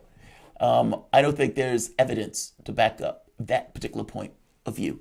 But I do appreciate you asking me as opposed to making some kind of aspersion. But I would say the question in and of itself is on some level an aspersion. It's moot. What's going on, man? How'd you like the show? I thought it was well today. I thought today's show was great. I thought today's show was the best show of the week. Really? What? Yeah, I can go with that. I can go with that. I think so. Yeah, I thought even though, you know what I mean, we had a little bit of difficulty booking some of the guests we wanted, so the middle hour was kind of it was a little bit more spontaneous. I thought it was great. I thought the conversation with Peter Oliver was great. I guess maybe part of it is that I felt like I was a little bit more on my game today in terms of setting this up. I felt like the back and forths with you were always good. Scott was fucking fantastic. Scott was phenomenal. Yeah. That was a phenomenal conversation. Like, I'm sitting, because I think you and I were talking, like we were chatting in the back, and I was like, whoa, he's saying some heavy shit here. Like, just like, because he was. Like, to go from, I think the thing is, and the reason we've got into this mainly was because when Joe Biden said he's a killer, my thought was, what the fuck are you? That was my first thought. Yeah. And when I read the piece, I kept thinking, like, dude, you are backing the Iraq war wholeheartedly. That war is considered a mistake today. And you backed it and pushed for it in a way that didn't care about the reality of whether weapons were on the ground or not. That's where my mind went to. The 500,000 kids that Madeleine Albright said, yeah, it's perfectly fine for 500,000 kids to die in Iraq because we want to get rid of Saddam. Are you fucking kidding me? Like, how do you say we're straight face? Like, if any other leader around the world said, yes, we're perfectly okay with 500,000 kids, babies, children dying, what would the U.S. and people in the U.S. say? They would be horrified by it. They would be. We would be. So for fuck's sake, so for Joe Biden to be like, the killer stuff, it's not so much that I think Putin is not a killer, but what the fuck are you? And what is Joe Biden? What is Obama? Green lighting the Yemen war. Like, Putin has a tendency to go back towards like genocide and slavery and stuff like that, because those are so mind blowing in regards to their scale. But you don't have to go back that far. The coup in Honduras, the Iraqi war, for God's sake. We were attacking people in Syria in order to get a message to Iran. None of the people were Iranians. How weird is that? Like, all of this stuff is just so bizarre. And to take this cadence, like, when we learn from our mistakes, we are in Iraq now. They don't want us to be there. We killed 1 million people in that country. We are still talking about fomenting a coup in Venezuela, despite the fact we have all of these people at our border for the Honduras and these other countries. At which point are we learning from these mistakes? Like, I think that it aggravates me, that's all. It's the hypocrisy of it that bugs the shit out of me. And it's like, the media makes it worse to me, because they know. They know. Even the way they frame their questions, they know. Like the guy who says, hey, is the Honduras president a partner? Why are you asking that? Why are you asking that? You're asking that because you know that the guy is not. You know that guy has been shipping cocaine to the country. What you don't ask, though, is the follow-up of, well, when we were engaged in getting rid of Zelaya, was that a good idea? Considering that the guy who came in was facilitating 80% of the cocaine in South America coming through Honduras. That's the question. They would never ask that question. You know what I mean? Like, or the question is not, hey, will you give your vaccines to us? Hey, Brazil is in need of vaccines. No, the question is, Hey, the Health and Human Services report showed that the United States lobbied Brazil not to take the Russian vaccine because that vaccine had no strings attached. Considering that they have 300,000 deaths in Brazil and you're holding the AstraZeneca in a surplus, what is your excuse for not giving that to Brazil? And was it wrong for you to tell Brazil to not take a vaccine considering 300,000 of their citizens have died? That's the question. They never ask the question in a pointed way to get across malfeasance by the same government. They never do. And because of that, you get Jen Psaki that can basically glide her way over question after question without really having to deal with any of it. It is an aggravating thing to watch. It has become my new guilty pleasure. So she doesn't need to dance between the raindrops because they give her an umbrella, Jamarl. Yeah, they give her protection. They're they kept really on. do. They're kept. The journalists are, and people who are attending these press briefings, they're kept on staff because they're paid to keep the gloves on, basically. You know, they keep them around because they don't ask the hard questions. And so you get a selection effect that means over time you get none of the truth. And it's bullshit. What people don't realize is that when we are making our arguments, we're not doing this to down America. That's not my objective. If anything, I would argue that the left loves America more than the right because we take it honestly. The point is that in order for the country to change, in order to stop wars, in order to stop certain actions that we take around the world that adversely affect other human beings, red-blooded, just like us, that smile, crowd, laugh, love their kids, all that stuff, that the only way to stop that is to show the public the other side, the other point of view. Because without a contextual point of view, the public can be manipulated into thinking that their thoughts are entirely their own and the conclusions are entirely their own, when the reality of it is they're giving piece of the information where they come away with an assessment. So you never get to see us, our action. That context is dropped. You only get to see the other guy. It's like seeing a guy fighting in the middle of the park, just swinging. And you're like, why? That guy's on drugs or something. That guy's nuts. But they've digitized out the person who he was fighting, which adds more context. Like, oh, I see now he's fighting this other guy because this other guy did X, Y, Z.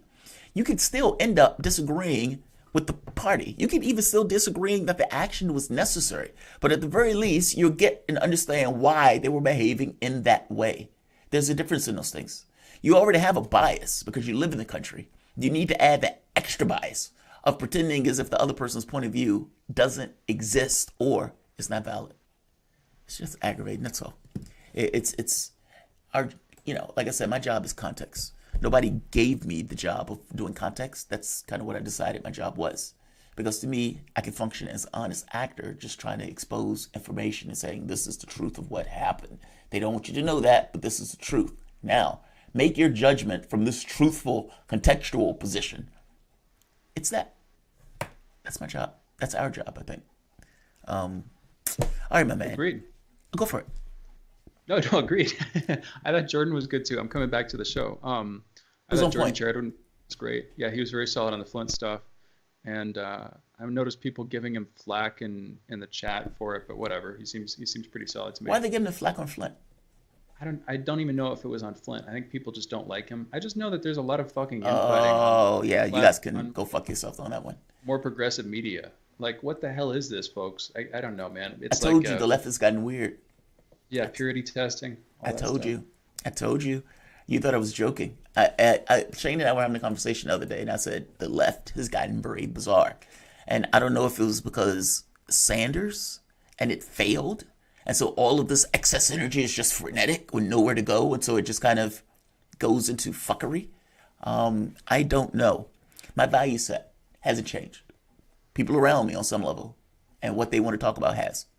So I am perfectly content with these are the things that I back. And these are my perspectives in regards to the larger world and everything else. Jordan is awesome. I don't know the issue with Jordan. I mean, he did the Flint stuff diligently. He definitely knows his shit on that particular issue. I see Garden. No, you and I have had some good interactions in the past. I think I kicked you out of the Fault Lines radio chat in the back. Did you? Garden has been with me since like day one. You can't. Maybe not. I forget. I might have kicked him out, and I think I already apologized for that. If you're the person I'm thinking of, so I'm sorry about that again. But you and I have had some good interaction. I think I remember talking about Twin Peaks or something, spurred partly by comments you were making just the other day after the show. But Garden says, and I don't mean to call you out, we don't like scammers and leeches, Shane. You don't have all the facts. He's addressing me there. I don't know what facts I don't have. What I remember seeing people do was talk shit about Jordan because he asked for money occasionally, but he's a fucking independent journalist. What he was saying at the end, I know this from personal experience, working with journalists who have to fundraise. It's an ongoing thing. You don't have a paycheck. It's not like Jamarl and I, where we get paid to do this show. He has to raise money to go and do the stuff that he has to do. So if people get tired of it, I guess move on. But that doesn't make him a bad guy in my book, and that doesn't mean his journalism's not good. Also, bitching about it. It's like, oh, we're angry that he's asking us for money. Okay, so what is he supposed to do? It's like, oh, everybody wants independent journalists. Oh, we love independent journalists. We just don't like it when those independent journalists are trying to get money to be independent. Now Ryan Gorman in the chat is saying, so we should be okay with Jordan calling for other channels to be deplatformed. I don't know about that. Maybe there's something there. What's that coming from? Yeah, that's a no. I haven't heard Jordan call for other channels to be deplatformed. It's a different thing though, and a different conversation as opposed to whether or not he should be able to ask for cash. Of course he should. I think I remember reading about this. I think this might even be on his Wikipedia page or something like that, because I haven't really watched Jordan too much. I only learned about his status quo a couple of months ago, back in January 6th. I'm not a part of the community, but I remember reading that up until his platform his channel got its videos taken off of YouTube, he had occasionally supported YouTube censoring platforms based on. He apologized for that. But then, apparently he apologized for it after his own thing got removed, and he sort of changed his tune on it. He came out and he basically said, I was wrong. I should have never asked for that. That was a failure. He had a full-on, religious change. Because, you heard him. He says, it's not, I think we're not just on the other side. I think we're off of a cliff. He repudiated his previous position. Now, you could say that's not adequate. But if that's true, then why should anybody repudiate their previous position on anything if you can't? Meaning, who he is as an individual changes based on the context of experiences that you encounter. Everybody's that way. Everybody has to encounter some particular experience where they realize, oh, that's wrong. And so you don't think so? No, I'm looking into this. Somebody said that he'd said that Convo Couch incited a riot, and apparently he, like we, were pushing back on the idea that there was substantive election fraud going on. And so I can see after the election, leading up to January 6th, he's calling these people out. He's getting into confrontations with them. And then maybe after January 6th, even, I don't know. I'm not looking at the timeline. I don't know it. He's still taking that line. Yeah, but there's nothing wrong with him doing that. I mean, if he thinks Combo Couch was full of shit on the election stuff, and by the way, I think they were full of shit on the election stuff too. Because I don't believe, because one or two things is true. Either Trump did win, and he won in a landslide, or he didn't. And if he did win, then they're right. They're totally right. And I'm full of shit. If Trump did lose, and they are basically saying, no, Trump actually did win this race, and he lost, then by definition, they're full of shit. So the question is, which one is it? One or the other? If Jordan believes that Trump lost, just like I believe Trump lost, then why would he back them in their assessment on that? Why is he wrong in backing them on an assessment on that? He's not. He's making it a political opinion, just like they make a political opinion. They could say George Sheridan's full of shit. We think Trump won. I mean, when they came onto the show, they basically said, I'm full of shit, and Trump won. What's the issue with that? There is no issue. It's a different point of view. Look, he repudiated his previous position on the whole censorship stuff. He seems earnest about it. I have no issue with that. People grow. Yeah. It's just life. When people make those kinds of apologies, when they redraw where their line in the sand is, what they're willing to accept, and you like it, you don't keep hitting them for the mistakes you perceive them as having made before. You accept that, because otherwise, what incentive do people have to change their behavior? This is like a classic argument that people bring up in this kind of thing. You try to move on. And, if push comes to shove and you see them exhibiting signs that, they didn't actually change their behavior, then you address that when it comes. But if he apologized, if he changed his take, then good for him. Yeah. And, move on. And he hasn't deviated from his change. I mean, even on here, he was like, it's a cliff. It's a cliff. We've fallen off a cliff. Sometimes it takes you to hit your head on that stuff, to be like, oh, God, man, this was a horrible idea, especially the way it was used. I have no issue with Jordan. I don't. If you guys do, I'm sorry for you and that you do, but I have no issue. I don't think it's a majority. I saw some people making those arguments, but I see other people saying, at least now that, kind of more on our end of these things. But whatever, it doesn't matter that much. I didn't mean to derail the conversation on that. It just was interesting to note at the time. No, I thought that was. It's after show. That's the entire point of the after show, right? We're engaging with the audience. All right, so I'll end this here. De Blasio, stop and check. I saw Murray T in the background saying, "Yes, thank you for saying something." Yeah. Because it crossed my mind as I was talking about it. It was like, this shit is just stop and check. Stop and frisk or whatever. Yes. Yeah.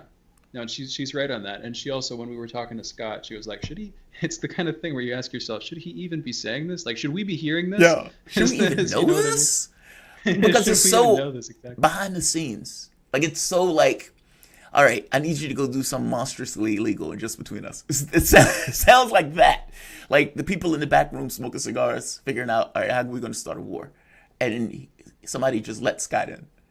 That's what it feels like, where you're like, whoa, this seems so mind-blowing. It feels like you're breaking news almost at this, hearing that. So, yeah. All right, I'll end it. Dude, thank you for another badass show. And yeah, I agree with you, man. This show was phenomenal today. It was good. It was true. This is a great freaking show. All right, have a good day. Have a good weekend. Talk soon. All right, man. Talk to you tomorrow morning. Bye-bye. All right, guys. I am going to say like. I'm going to say share. I'm going to say subscribe. I'm going to say thank you guys for joining us. Oh, by the way, there are 2 items. Pam Hall. Thank you, Pam Hall. And there's Reeve Barker. Conver Couch 6 live stream is being used by the Department of Justice in their investigation. Also, their coverage is being used by the mainstream media without any credit. Oh, that's so fucked up. Basically, they're using Conver Couch's show or data, their investigation, without giving them attribution or cash for it. That's massively fucked up. Look, I disagree with Combo Couch on the election stuff. So the fuck what? I mean, people would disagree on that stuff. I don't necessarily see it as a big deal. By the same token of me disagreeing, they also disagree with me. What does it matter? Combo Couch comes on the show all the time. We have no issue with them coming on the show. We love them coming on the show. It doesn't have to be conflict. It's just a disagreement in regards to reality. I hope that makes sense. There's a difference in those things. It's not the same thing. It doesn't have to be taken with this notion of these people are evil because of X or Y. I don't have that in my head at this point. I think these guys are fine to talk to and bring on, even though I think they are entirely wrong on the whole Trump winning the election stuff. All right, I'm going to end this here. I'm going to say like. I'm going to say share. I'm going to say subscribe. And I will see you guys a little bit later.